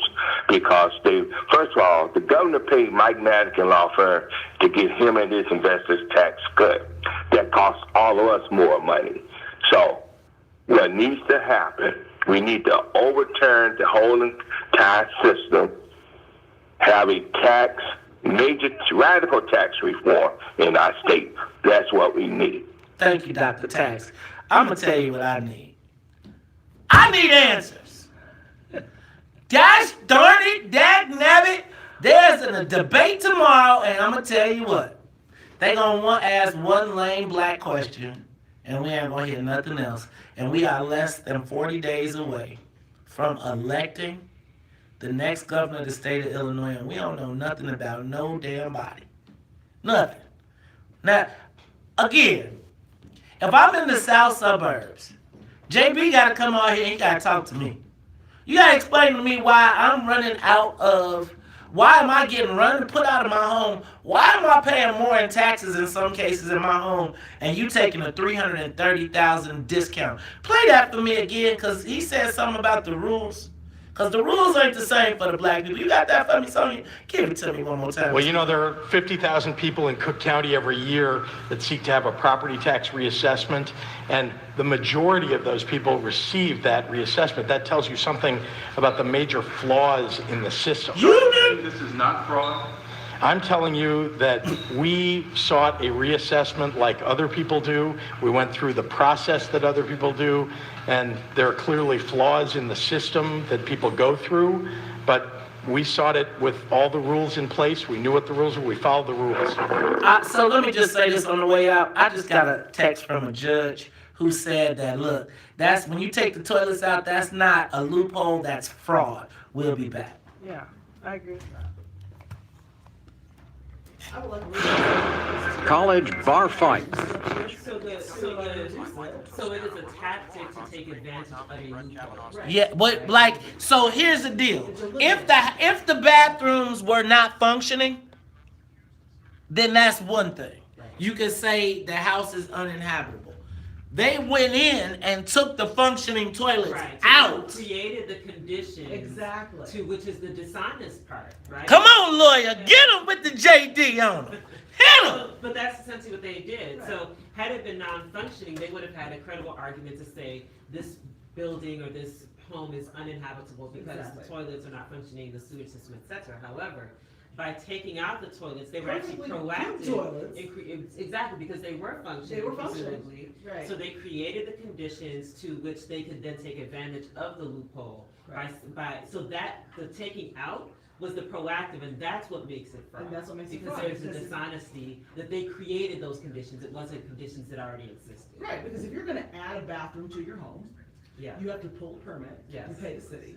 You pay the city to even look at the fact that you're going to put a bathroom in your home. You put a bathroom in your home, you put a toilet in there, you make it functional, you make another area of your house functional. Now you got the assessor knocking at your door talking about, well, you added some areas of inhabitability to your house, so you're gonna owe us a little bit more money. So to intentionally destroy an area of your home that is inhabitable is definitely fraud. There's no question about that. Yeah, and that's the thing, like they use this tactic so that they can take advantage of a loophole that does exist, or of a part of the tax law that exists, to which only having a sophisticated tax attorney would allow you to do that. Right. So the problem is with average residents who are paying their property taxes, they don't have the money to hire expensive property tax lawyers to help them navigate. And the very system that he's saying, the rules are, everything was followed, but a system that's based on appeals is a severely flawed system.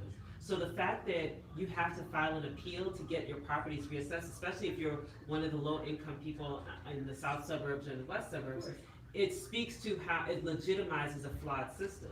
So instead of taking advantage of the flaws, which is what happened in this case, we should actually be pushing for the overturning of that system to create one that's actually fair, that's actually equitable. Absolutely.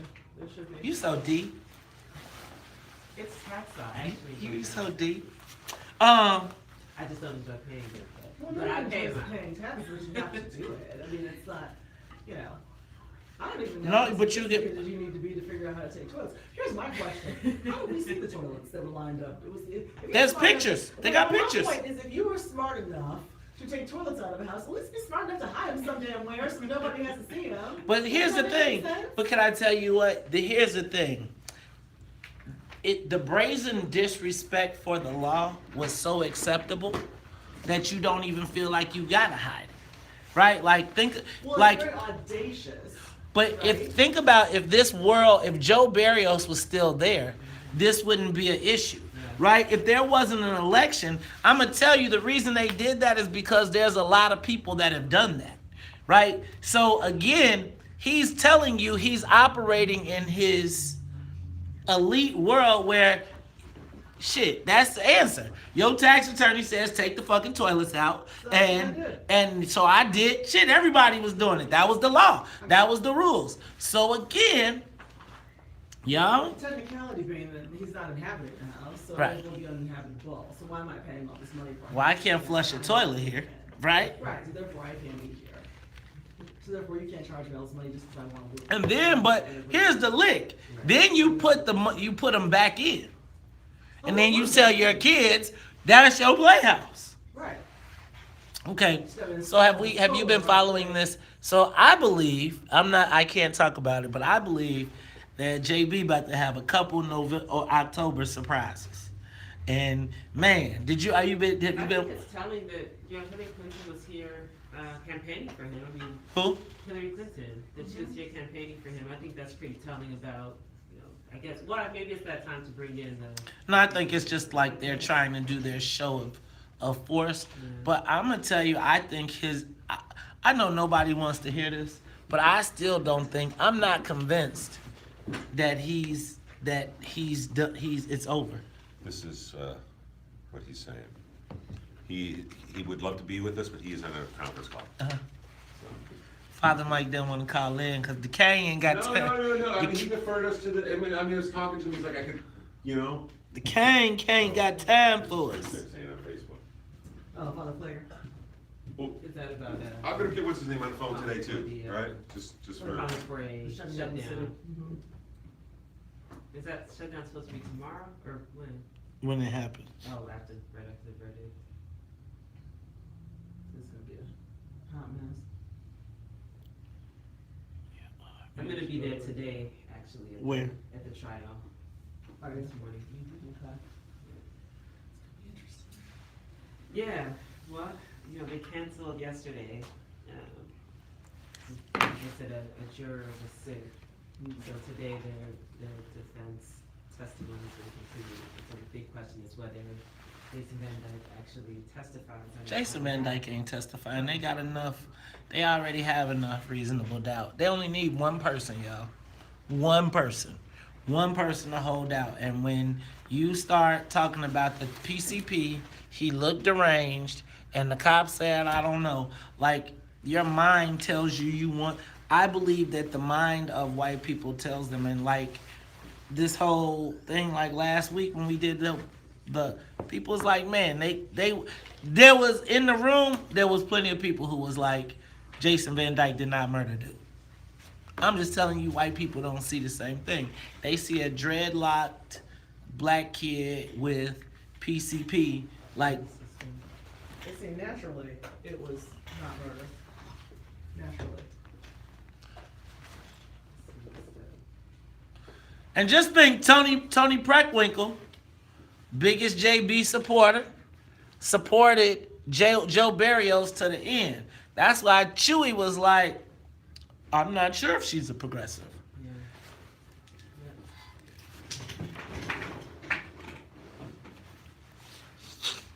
Have you done yoga yet? Pardon me? Have you done yoga?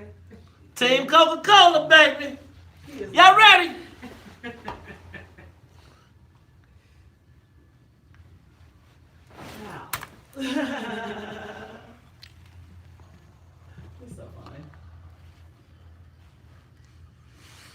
Uh-oh. I was doing yoga last weekend, actually.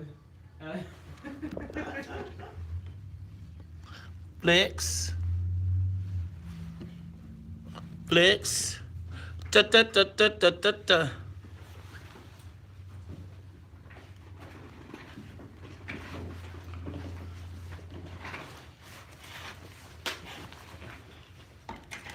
No Eric Johnson. You are tuned into the Talk Chicago 1690 AM. I'm your host, Maze Jackson. Hey, y'all. Sitting in with me, you know how we do at the top of every hour. When you hear yoga, you know I'm getting my stretch on. You know I'm getting my stretch on, but I got to say what's up to the WVON Morning Show team. What's up to Annette Flournoy in the newsroom, as well as Miss Sonia Escobar. She is the musical conductor of the Soul Plane. Now sitting in with me, as she will be doing all week, Miss Gina B. Gina B from the 6 Brown Chicks and Kiss My Ash with an H. As well as, y'all know her, she is the Queen. Queen of Wakanda, got that yellow, got that bright smile on. It is Miss Amara Inya. Now, you know, ordinarily we do our Jason Van Dyke trial update. Unfortunately,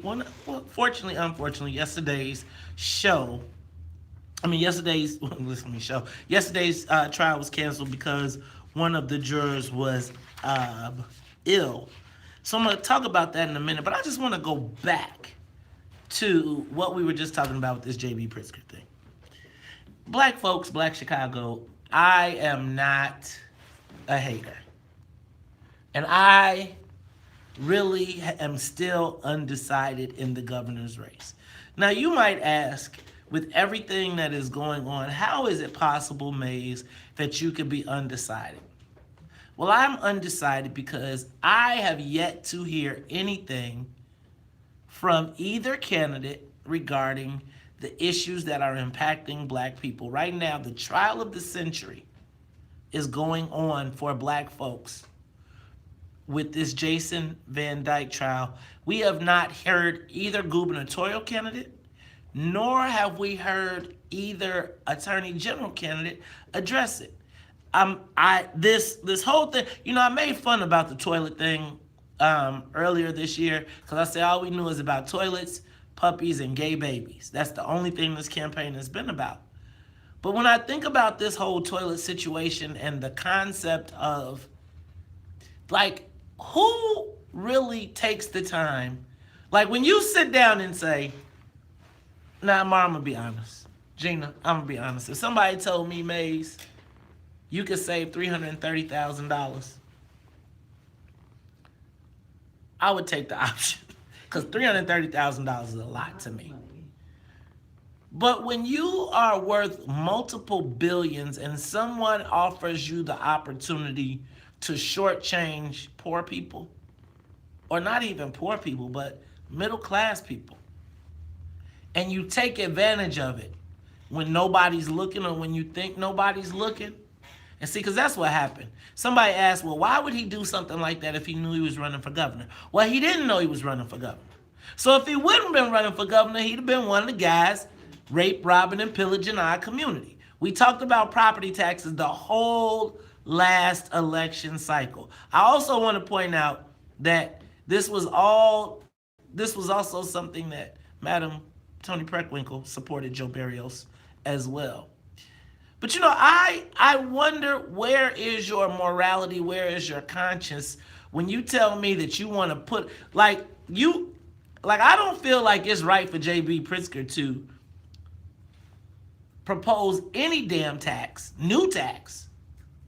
I don't care, financial transaction, pay what you owe first, right? You've been shortchanging people. I think part of the issue is that, again, it gets to the consistency of being able to carry that message. When it comes to paying taxes, no one is saying that, so he essentially took advantage of an opportunity, as many people who are financially well off are able to do. Mm-hmm. The issue is that you have so many people who do not have the luxury or the ability to navigate the system to which they can reap those same benefits. So when it comes time for them to pay their property taxes, they don't have much choice, or they have to file an appeal. The same goes with tickets. when it comes time to pay those tickets, if you are on the lower end of the socioeconomic spectrum, you simply have to pay those tickets or you get the boot on your car. So the problem with all of these systems is that we need everyone to carry their weight.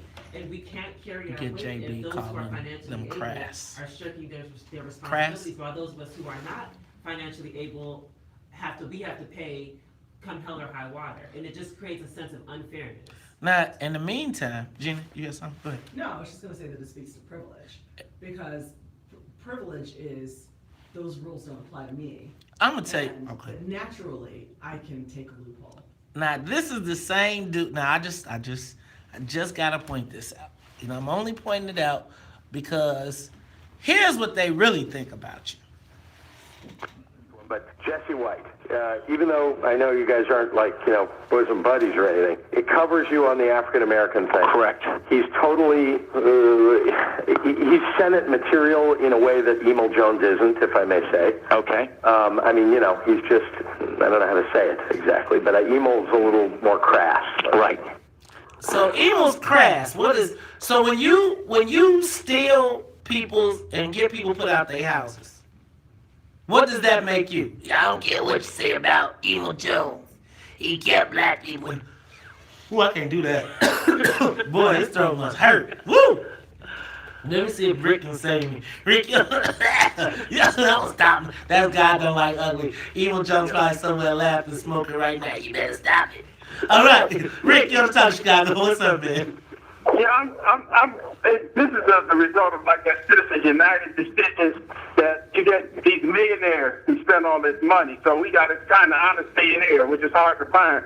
What he should do is take that $330,000 and buy people in the south suburbs and the South Chicago out of foreclosure, out of losing their homes for that for fun, so they can get that fund. People about to lose their homes for property tax, and that would be the gesture. So we go directly, because we just paid the back of the tax system. It's still not going to get released to the people. There was a study that said the people in the south suburbs were charged more, overcharged, and no candidate has addressed changing that iniquity, righting that iniquity at all. Thank you, You ought to get a rebate based on that. Oh, man, Rick, I'm going to tell you, I just think all these people lying us, telling us they love black people, do y'all still? Oh, I forgot.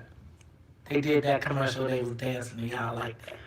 You know how y'all love to see. Y'all know y'all love y'all some Eminem. Y'all would love y'all a white dancing black. You know what? White boy could punch you in the mouth, but as long as they could do the Casper slide, y'all be like, yeah, come on. I did the Casper slide with JB. Man, y'all better get y'all business.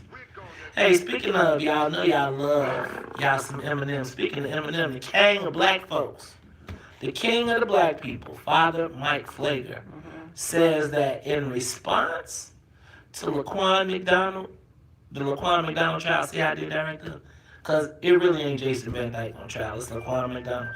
You know what Father Mike is taking as the king of black people? He is now telling us we got to shut the city down. He said you can't go to work, you can't go to school, you better not shop, you just shut the city down. You know what? I was thinking about this though, because I think it's strategic positioning. See, Laquan McDonald, the death of Laquan McDonald in this trial has created a lot of new personalities.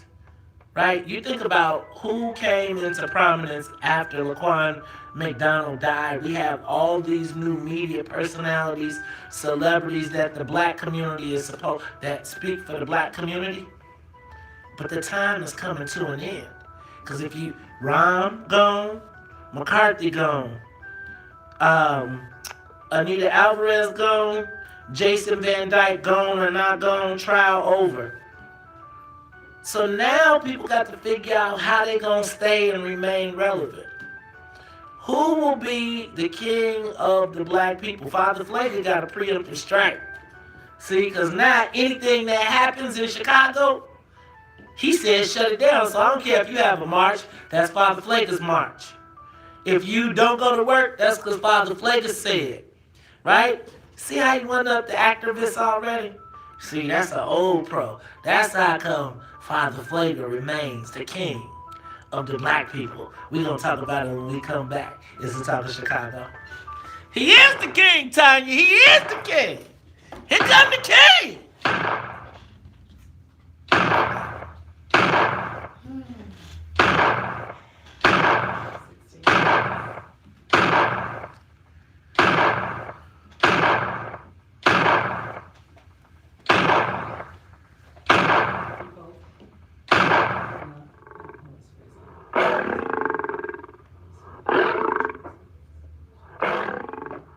More of the morning show.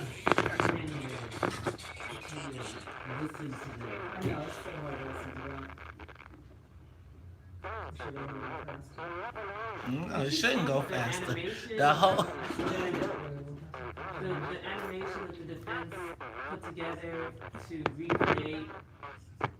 They made it a the cartoon. scenario, which to me, there's dash cam video, there was the footage from Burger King. All you need to do is The create ability the. to recreate the scene, which allows for all kinds of bias to be present in the recreation. He had a hood on, right? I mean, it was great. If you were the defense, this is a classic case in activating all of the white fear Yes. and racial Yes. challenges.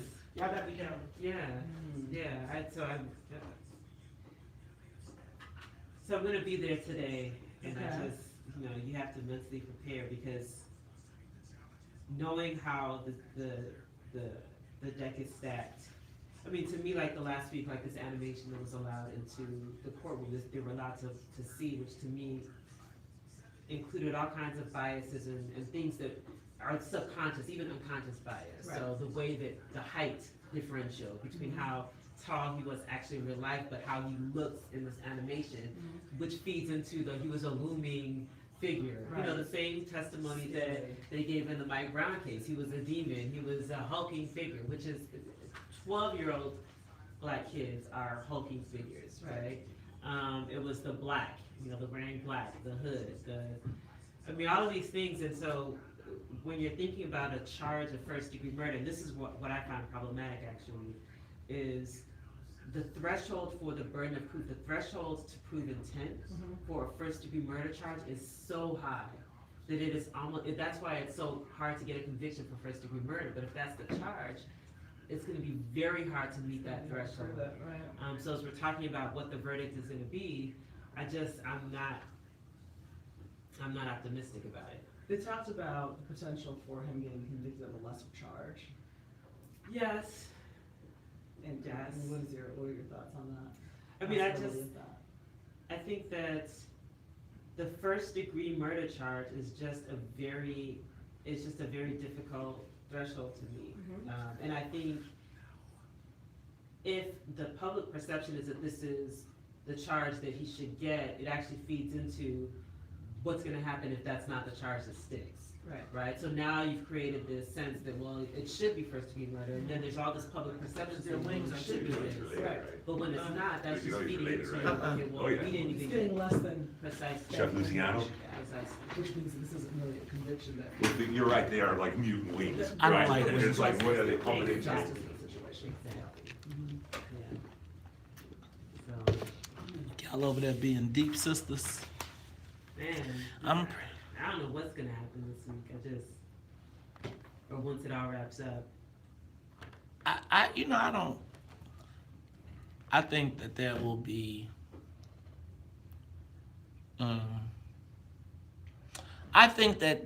be, I think you'll see maybe 300 to 400 people acting up in the streets. Like, I think you'll see but I don't think that it's going to go crazy. Now, what I do know is that they are planning on shutting down the access to downtown, right? So the trains are gonna stop going downtown, the buses Is are that gonna. confirmed? Or you think that that's the thing? It's likely. If they thought that it was going, then it would shut down to me. Yes. Right, just to kind of keep it contained. Like if it started building. But me from down my windows for taps.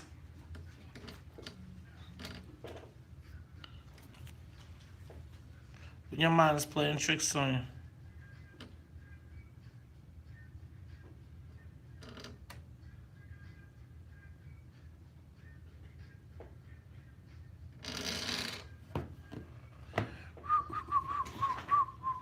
Big money. I drive big cars. Everybody know me. It's like I'm a movie star, but late at night, that ain't right. Tell by the same brother's headlights. Isn't the fool at the block?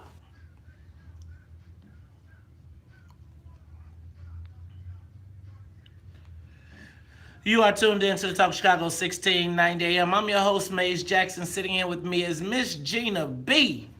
and the Queen of Wakanda. Y'all, she got that bright yellow on, making the sun shine.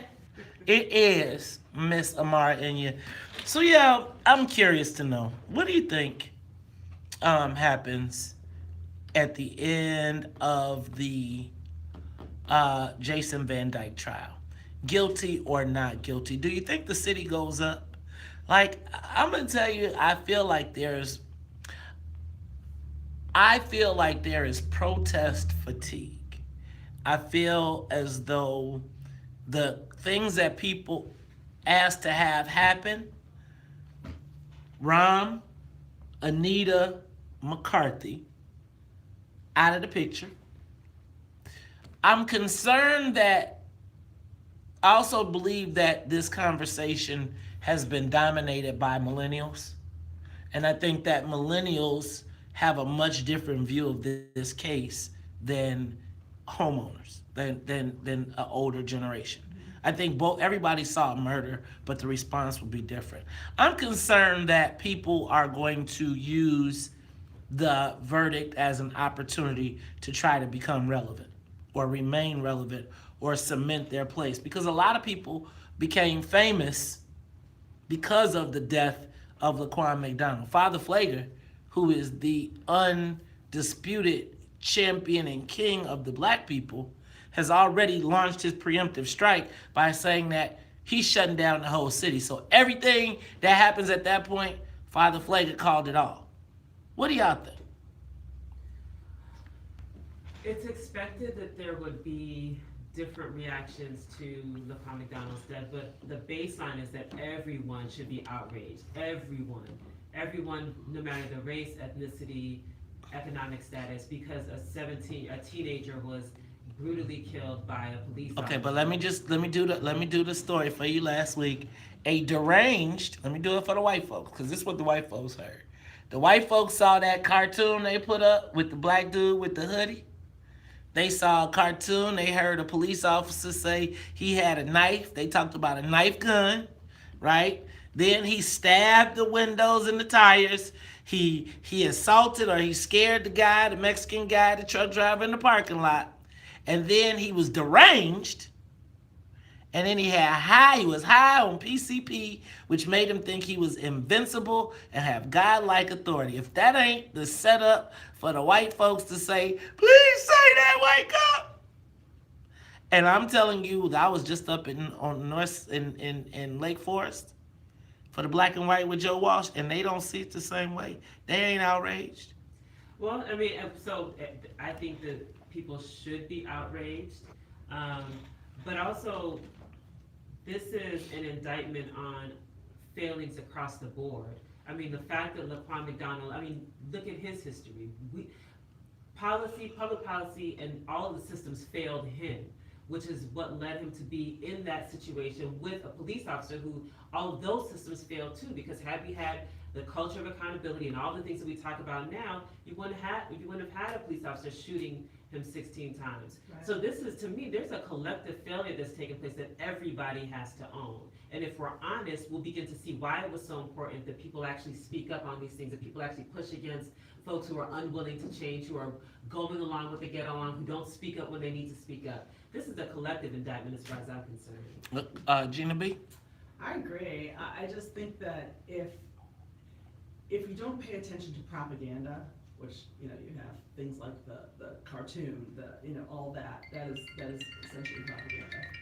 And you look at the baseline issue, which is that a teenager was shot that many times by a police officer, and there is a question as to what should happen as a result of it. There's a question, and there shouldn't be a question, because that's a major infraction. Whether it's, we talked about over the break, we talked about the charge of first-degree murder. Now that's going to be a difficult conviction to get. What about 16 counts of aggravated assault? right? What does that carry as far as the sentence is concerned? And will that be seen as enough justice for this murder? I don't know if there'll ever be enough justice, but I'll tell you that I am more concerned about I'm not as concerned about the natural outrage as much as the incited and the manufactured outrage, right? So and my concern is, like, I think we can all be outraged, but how does that outrage play out? And who will be the focal point of that outrage, right? So I believe that there are people that are going to run to the streets because it's an opportunity, right? And I think when you have international press here, people are going to, I think we have international press that is looking for the city to blow, and I think there may be people that want to give them a show. The unfortunate thing is that might actually be the case in some See, I'm not crazy. No, that's real. I mean, the unfortunate thing is that when there are these sort of national and even international opportunities, which are seen by some to solidify or create avenues for relevancy, it disrupts and it undermines those who are actually doing the real work and those who have actually been. So for me, we almost can't do anything about that element, because they're going to come out, because their agenda is not the agenda of folks who are actually vested in creating the sustainable change that is necessary to prevent this from ever happening again. Well, what can you do to stop that? Well, I'm suggesting that we need to recognize it now, right? I'm suggesting that we need to be thinking about response and knowing that regardless, what is our game plan going forward? Like, I think if you think that even if he was found guilty, there should not be an exhale. I mean, there should be you might be like, but it's no exhale because we still have not dealt with the policies that they're fighting right now to get the rules defined as to how they can kill us legally. Yes. That's the debate that's happening as we're watching this trial, thinking that this is going to change something. And so fundamentally, what is our response? And again, I'm just telling you, my biggest concern is not the outrage that people will feel, but the manufactured outrage that people who were relevant because of the death of Laquan McDonald trying to remain relevant. Again, the king of the black people already put his preemptive strike out. He said, shut the city down.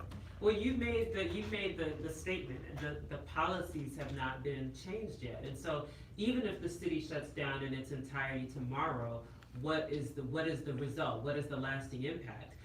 We have to make sure that it's not just the event of a shutdown. What are we pushing that's sustainable long after the trial is over? The shutdown is to take the air out the balloon, because it'll be like we did on the damn ride. We won! We ain't winning jack. We'll be back after traffic and no weather. We won. Right. Like, did you see how many, think about how many people was like, out the door, go that way. Go out and that way. Cool. And it's right on your right. I should know this by now. Yes. You said we won. But think about it. Okay, bro, I fucking hate, didn't you make the fucking arrangements yesterday? You got the camera. Oh. I'm sorry. No, it's fine. All right, so let me read some of these comments. This is how you stand up. Okay. Will the assault charges get him jail time? They could. This is Quasi. The assault charges could get him jail time, but it would be significantly lesser than a first-degree murder charge. So that's why the first-degree murder charge is it's such a high threshold, but it also has the most jail time associated with it. But getting there is going to be the question.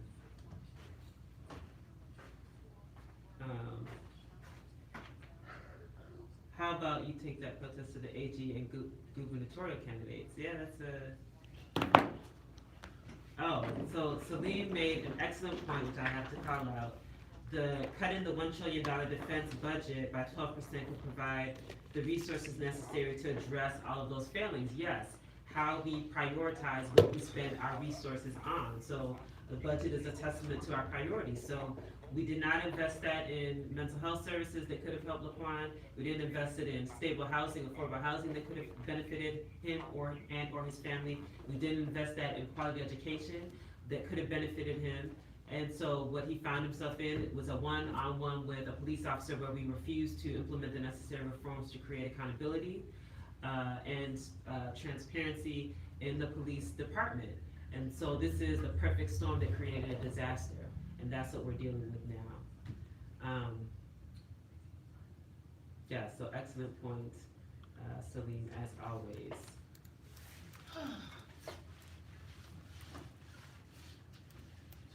Yeah, at the end of the day, you know, a march, a protest,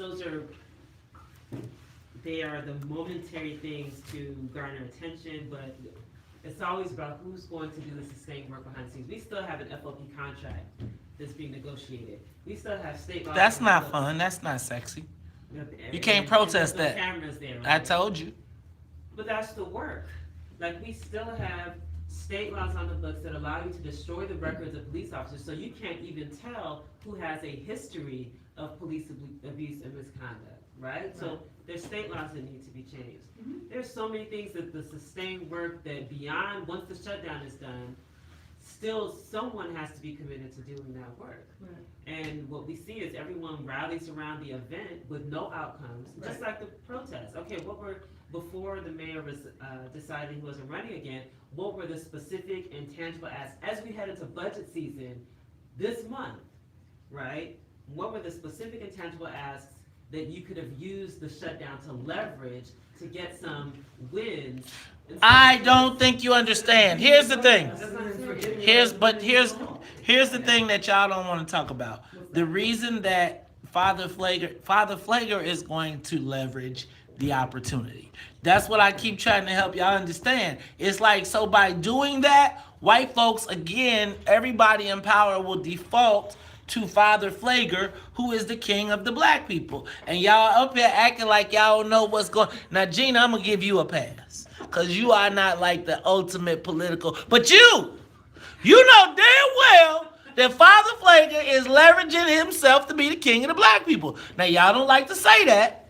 Because you know, but the fact of the matter is, Father Flager always, so the Dan Ryan shutdown, positioning. He said, we might even shut down another expressway. Now check this out. If they shut down another expressway, but the brothers couldn't shut down the north side, now let's see if he take his shutdown up north, or will it stay on the south side as the plan is? See, they march your energy out. They want you marching in the street so you can be run them. You know how your coach, when he want to send you home, he make you do laps. That's what marching is, laps, right? Get that pin-up energy out. So by the time you get through running your laps, you go to the house and be like, we done. So Tucson made a good point on challenging us if it's opportunistic or not. If they can move the action, is it less valuable? I think it becomes less valuable if the outcomes are never generated after the action. Because what happens is people do experience fatigue. We know what happened after the Black Friday March. There's still so much work that needs to be done. If all of the energy is sucked into people believing that they've done something just from the march, then there's nothing left for the work that needs to be done after. So we have to be strategic. It's not to say that you shouldn't march or do protests. Those are necessary elements. But when all of the attention is on the march as though that's the thing, that's not the thing. It's just a catalyst so that we can actually move policy forward, change policy, change laws, whatever, to actually change people's lives. But y'all, I'm just saying. Like, so there can be a protest, but have some people working on the back end. Can I tell y'all, but here's the thing y'all keep not realizing. There is somebody working on the back end. We just ain't at the damn meeting, right? I'm saying, like, there are. It's like, make these niggas march. Look, I can make the niggas march. March, niggas, march. See? Now, well, I'm going to have them go march. This is what I'm going to need from you. So I'm going to have me, Auburn Gresham Greater Development Corporation. I'm going to build me some houses. I'm going to need expansion in my fees. Oh, it's a negotiation. Negroes, y'all just ain't in the damn negotiation.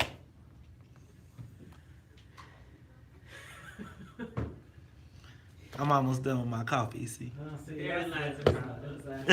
Therein lies the problem. That is it. I mean, there's value. There's value in the attention. There is value in the attention drawn to an issue by shutting down whatever you want to shut down. However, the value diminishes if the follow through is not aligned with the action. The value for who? Again. Okay, the value for who? Because if you were the person who orchestrated the shutdown and your plan was to get $20 million in more financing for you and your crew, and all of us was out there on the damn Ryan, it worked. We just ain't at the table. Okay, Paul Vallis. Oh, you can't talk. Oh, okay. I'll sit out of this one.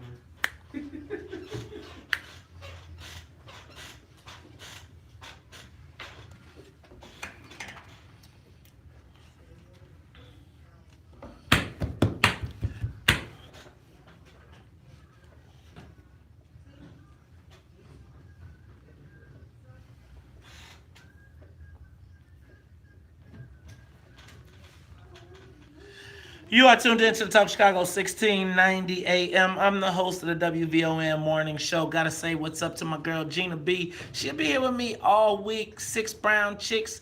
And also tell you in a minute, you better kiss my ash. Gina, how can people find Kiss My Ash? Go to naturalsbygb.com. You can find me in general at imginab.com. All right, well, let me tell you, we're going to look for Gina B. Get that ad, no more ashy knuckles. Stop looking like you punching bags of flour. You know what I'm saying? That's that juke they used to, Maze, I used to come out for gym. They'd be like, man, what you do, run through the flour factory? Because I used to come have ashy, ooh, you got the big bottle.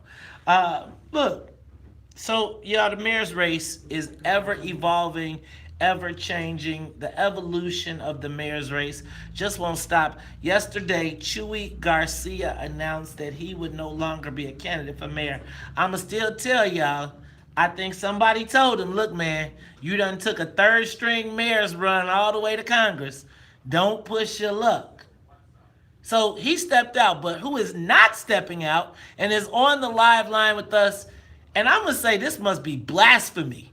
It's got to be blasphemy because this guy is talking about actually working with Donald Trump or using Donald Trump's new tax plan to our advantage. WVON family, welcome back to the WVON Morning Show.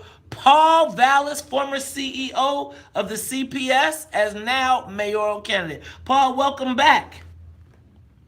Hey, thanks for having me back, Mason. Sorry for the confusion this morning. No worries, man. No worries, man. You can't be texting me when I'm on air, man. I got a show to run here. But I thought I was texting your producer. Sorry. Nah, well, you was texting me, man. But that's all good. It's all good because we only got a few minutes. So you got a plan. I saw you release this plan maybe a couple weeks ago, but then it just caught my eye. You're suggesting that Donald Trump could possibly do something good for the city of Chicago? I thought we were a Trump-free zone.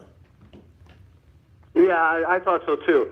Let me point out that very quickly that just a little background. And Mays, you've certainly hollered about this for a while.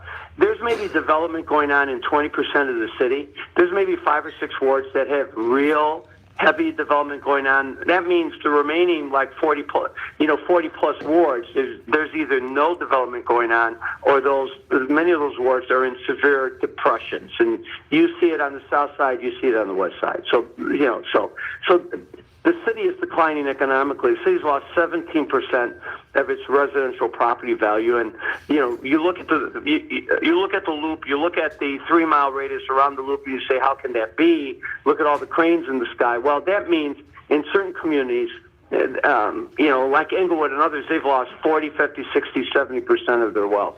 So the bottom line is there's no wealth, there's no jobs, there's no economic opportunity. So what I basically said is this. In the 2017 tax package that Trump signed, there are provisions in that tax package that were sponsored by Cory Booker, obviously no Trump supporter, and by Cory Booker, senator from New Jersey, and Senator Scott from South Carolina, that create what opportunity zones. And basically, what these opportunity zones are is these opportunity zones are underdeveloped areas of that can be recipients of massive investment through significant tax incentives. So what the federal government has basically said to these companies, to these investors, etc. If you want to avoid your capital gains tax, if you invest in an opportunity zone, an economically depressed area, you can shelter your capital gains tax. Paul, but back up. Because how many brothers and sisters are really trying to shelter their capital gains? Right? Like, how does that impact black people on the south side of Chicago when they tell us we've only got $1,400 in savings? Maze. This is about investors investing in poor areas.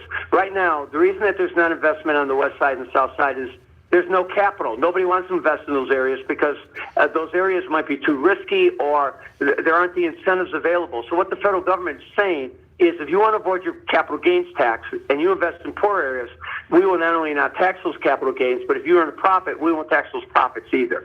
So what that means is you're going to be able to stimulate major investment in areas where there is no investment going on. So you got 80% of the city where there's no investment going on. You got certain areas of the city that are in depression states. They don't have capital. They can't invest. They can't invest in housing. They can't invest in light manufacturing. They can't invest in infrastructure, etc. Those areas they can't invest in commercial. Now, who are we talking about? Because nobody wants to make the capital investment. Now, it seems to me, though, Paul, that as this city continues to creep, people are making investments. If I go into places like the West Loop, well, not the West Loop, because the West Side is now expanding. When I go over to South Shore, it seems like there are Chinese investors and people coming over all over the place. Yeah, but you still have investment only going on in about 20% of the city. The remaining 80%, there's no investment. And as I've mentioned, there are some areas, many areas, as you well know, on the south and west side where there's no investment at all. No. So how are you going to get people to make capital investment in those areas to create economic opportunities and jobs? You're going to provide them with massive tax breaks to invest in those areas. And if the city then starts using its TIF revenues right, the city starts earmarking a portion of its TIF revenues, most of which are going to highly developed areas, not underdeveloped areas, as they were intended to do. You can then provide sizable investment in areas of the city that haven't seen investment in decades. Now, let me ask you this, Paul. So you've got an economic... Yeah. Let me ask you, so shouldn't we be making it easier for the actual residents to own and invest in those areas? Like, what do we need to do to get the residents to be able to take ownership? Because it seems like what we're talking about now is allowing creating an incentive for people to buy the neighborhoods and then run us out of them. Well, not necessarily. What we're looking at doing is, for example, the incentives can be used for business, for light manufacturing. A business wants to locate in a poor area. A business would now have the capital to open up their shops. In fact, they would only get those incentives if they opened up their shops, if they opened up their operations in a poor area. It's the same thing with housing. You've got areas of the city where housing has significantly deteriorated. Well, you can use those tax incentives to invest in affordable housing in poor areas. So you need the capital to make the investment. But since we're on this subject, I've talked about of other things that we can do. You and I have talked about other things that the city can do at its disposal. The city, when you look at the city budget, the school budget, when you look at the airports, when you look at the park district budget, what is it, $17-18 billion? I mean, if the city took a buy Chicago, hire Chicago approach, where they would where they would be allocating money for Black and Hispanic businesses, where they would, set hiring targets when it comes to awarding contracts and big incentives to companies, then you could begin to bring some income and some additional economic development to these hard-pressed areas. And, I've talked to you about what we did at the Chicago Public Schools, where 58% of all of those individuals hired on construction jobs were either Black or Hispanic, and that was $1.78 billion in salaries. So there are other things that the city can do, but there are significant incentives available for individuals who will invest in economically hard-pressed areas. And in about 3 years, the window will close on taking advantage of these incentives. And if anybody has a better idea, anyone has a better idea, it's like, not you, I'm speaking, anyone else out there, it's time to put up or shut up. Paul, why? You know what? I'm gonna tell you, man. You got a lot of great ideas, but you got to boil that sucker down to like a 2-minute speech because it was hard to follow. But I'm gonna tell you, look, Paul, I'm gonna be looking forward to you involved in the debate. Amara is looking for you. She's chomping at the bit, but unfortunately, we gotta get out of here. So, Paul, thank you for calling in. We'll be looking for you on the campaign trail. WVON family, Paul Vallis, he's a candidate for mayor. Amara, fix your face, and we'll be back after traffic news and weather. More of the morning show with Maze Jackson coming up on the Talk of Chicago. 16. You can ask your questions now. So I've done presentations and analysis of the opportunity zone, and so the issue is essentially what it does is it allows for investors to invest in capital. So that would be like real estate investment.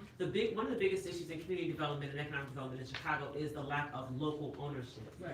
Specifically of local business ownership or local property ownership. Right. So with the opportunity zone, you can't necessarily control whether an investor out in, Washington or wherever sees this particular zip code as an opportunity and wants to invest in that particular area, buys the property, they then get a write-off on their taxes essentially, which is the capital gains that they're not required to. So that's a benefit for them.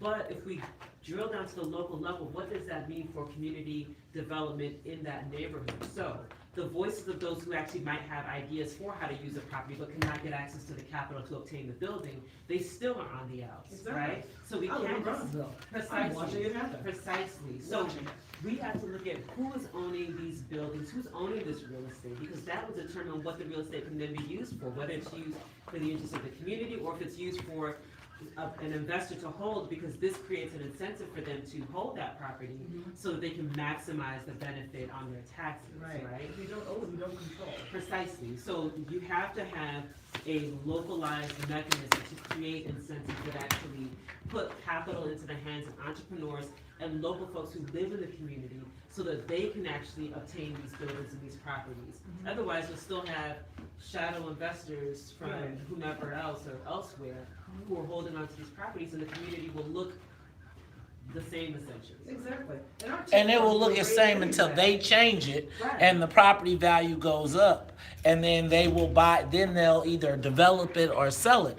But in the meantime, so like there has to be a component that, in my estimation, which I guess you're hitting on, like. And I feel like Ben Carson was talking about something like this, where it's like, instead of giving vouchers for the next 50 years, which are equivalent to you owning one of these homes, like we start giving you the homes and get you off and then if you got your own piece of property, then you have an investment in the American system.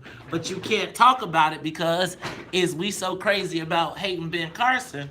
But I'm saying, why not? If they saying you could get off of, they would rather us stay on vouchers forever. The process that I'm hearing now that Carson is talking about is, let's end the vouchers, but let's give all the people the homes that we're financing for them to live in. So if I know that over the life of your voucher system, you're gonna make $100,000, but you're living in a $30,000 unit that somebody's making money off of, why not give you $30,000 to buy the house, put it together, and then by the time you graduate from the program, you actually have an investment in the American system, right? You have a home, and it's not the government owning your home forever and you being a renter. But that's not something we could talk about because we have to, as we think about affordable housing, as we think about the lack of wealth, or opportunities to even amass wealth, we have to look at those options, because dependency on the voucher system is a safety net system, but we'll never actually build wealth like we can if we're dependent on the voucher system. So we have to really expand what the options are if we're going to move forward. Otherwise, you could be on a voucher system for 30 years. Well, the government benefits and the landlords benefit. Right. I mean, you think about it, there's no incentive as long as I can get the vouchers. You think about all of these high-rise, even the affordable housing, they're making people multi-millionaires. Like, these people are managing these units and it's guaranteed rent forever. And then once it reverts, then they have the asset and kick you out of the affordable, and then they flip the building to a market rate building because the property is now full on. So you hold it for 30 years, right? You get the 30-year voucher process that they pay you. They essentially pay for the building. And then at the end of the 30 years, you own the building and you got this asset that is now sitting in Bronzeville, which is about man and take his face in the sand. I'm the last mafioso. I'm an MC cop. Make you say yo LL and do the what? What you think you can outrun me? Yeah, boy, I bet, cause I ain't met a motherfucker who could do that yet. Trendsetter, I'm better. My rhymes are good. I got a gourmet plate that says I wish I would. And when you gotta begin, and I gotta join in. And before my rhyme is over, you know I'ma win. Cool J is a rhyme, so you better make way. As everybody in the crowd, they say the kid don't play. Slaughter competition. That's my hobby and job. I don't wear a disguise because I told the mob. Got a pinpoint rap that makes you feel trapped. So many girls on my job. I think my phone is tapped. I'm bad. You are tuned into the Talk of Chicago 1690 AM. That's right. I'm bad. I'm bad. It's your man, Maze Jackson. I'm going to tell y'all, we have had an awesome show. Let me say that it was an honor. Let me start by saying that it was an honor to interview Marc Morial. Now, y'all know I'm pretty critical of our civil rights organizations, etc. But I cannot help but think back to when Marc Morial was first running for mayor. And I was excited because it was a black man running for mayor. Now, he was a light-skinned black man, but I ain't tripping on that. You know, I hope he didn't come here and talk about he was Creole. So as long as he didn't do that, I was good. But I was excited. I remember being excited for him running for mayor. And then I was excited that he was successful, right? He didn't have any major scandals. They didn't say he stole the money. And I felt like he was the precursor to the Barack Obamas.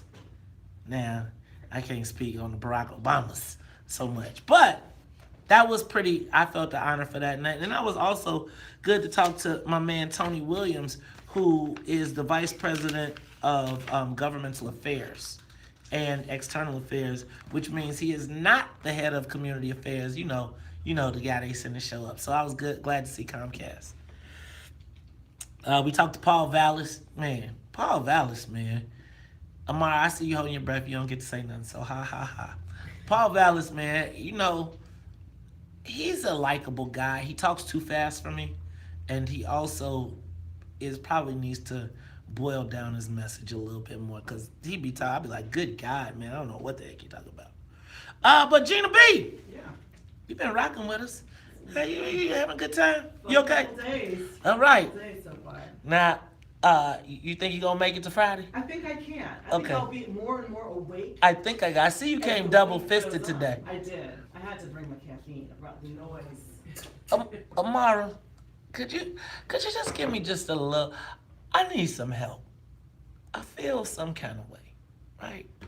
I feel betrayed. I feel hustled. I feel bamboozled. I feel as though, as a person who has been a loyal member of the Democratic Party for so long, it just feels as though we are getting played as black people. And this whole thing with these taxes, I'm going to tell you, it's not the $330,000. It's just the principle of the whole thing. What am I missing? What? Help a brother out. I don't think that you're missing anything. I think what is becoming increasingly apparent is that a lot of the issues that we have talked about, people are now looking for results. No longer is it sufficient to have the talking points. No longer is it sufficient for people to spout campaign rhetoric whenever it's campaign time. No longer do the same tricks, hopefully, the same methods that are used to sort of divide and conquer or to buy loyalty, that they're not working, that there is a real push for meaningful change, and that people are impatient with the status quo. And I think it would behoove every party, whether Democrats or Republicans, to take heed. You see, Amara, I'm gonna tell you, I want to believe you because you're the queen of Wakanda, but I got this feeling. See, I got this feeling that JB is gonna hit the Casper slide. He not gonna answer no questions. We gonna be. Oh, I messed that up. Right? That's my Bolingbrook coming out. But that's gonna be enough. It seems, it's like we say people want answers. But I think about my brothers and sisters in the Southland. I think about the people that are paying outlandish property taxes. And then I say, right, we got Hillary Clinton and Juliana and everybody smiling and ain't nobody said damn nothing about black people. I don't feel like it's fair. I just don't feel like black people get treated fairly in this system. I was talking to Marc Morial. Speaking of talking to Marc Morial, be late to my show again talking to some other dude. Talk about some. And this is the Maze Jackson show. Marc Morial was your guest. Hey, my guest. This is my show. But I was talking to Marc Morial, and he didn't realize that Illinois was the worst state in the country for black people. He didn't know we were last in 16 economic indicators. He didn't know that black people only did 1.something% of business in the state of Illinois. You know what he said when he heard it? Unacceptable. I think we need to take him to the meeting with JB, to the Democratic Party, to the Republican Party. I'm going to tell y'all what y'all going to stop doing with me, though. Y'all going to stop arguing me over which white boy is better. Because don't none of them love you. They'll use you, but don't none of them love you. All right. It's time, y'all. We got to get up out of here. So, for Annette Flournoy in the newsroom. For Miss Sonia Escobar, she is the musical conductor of the Soul Plane. For Gina B, she is one of the 6 brown chicks. Tell you better kiss my ash with an H. Amara Inya, she is the queen of Wakanda, got that bright yellow sweater on. I seen that. I seen it. We're going to take it. And for Maze Jackson, I am the host of the WVON Morning Show. And if you don't like it, you can still tell them. That's right, you tell them I said it. You tell them Maze said we out of here. Peace. Man. This was good. Oh, thank you. Yeah, this is fine. Thank you very much. Think y'all got something y'all want to say? A little that goes a long way. Yeah, no, I took just a little with my help, but it's good. And it's all depending upon how much your body absorbs, too. Some people are like, oh my God, it's so greasy. I'm like, you put too much on. Yeah. It's good now that the weather. My body. I would have brought you My body drinks petroleum. Like, let me tell you, lotion. Like, my body be like lotion. My body be like, did you come over here with that lotion? The only lotion that works for me is St. Ives. That's watery. No, that's got a lot of oil in it. Well, I tell you what. I ain't used lotion in about. Let me tell you last time I used some lotion. Remember about high school. I'm gonna have to like. Cause I use Vaseline every day. And you know what, people? Every time I sit in front of a makeup artist or somebody, they be like, "Your skin is beautiful." I buy Vaseline every day. Huh? Die. Okay, don't walk up here. I'm gonna tell you. Hey y'all, I'm gonna tell y'all what. Amara better not come around here with no gray babies. I know that. All right, we talking about it all. He out of here. Peace.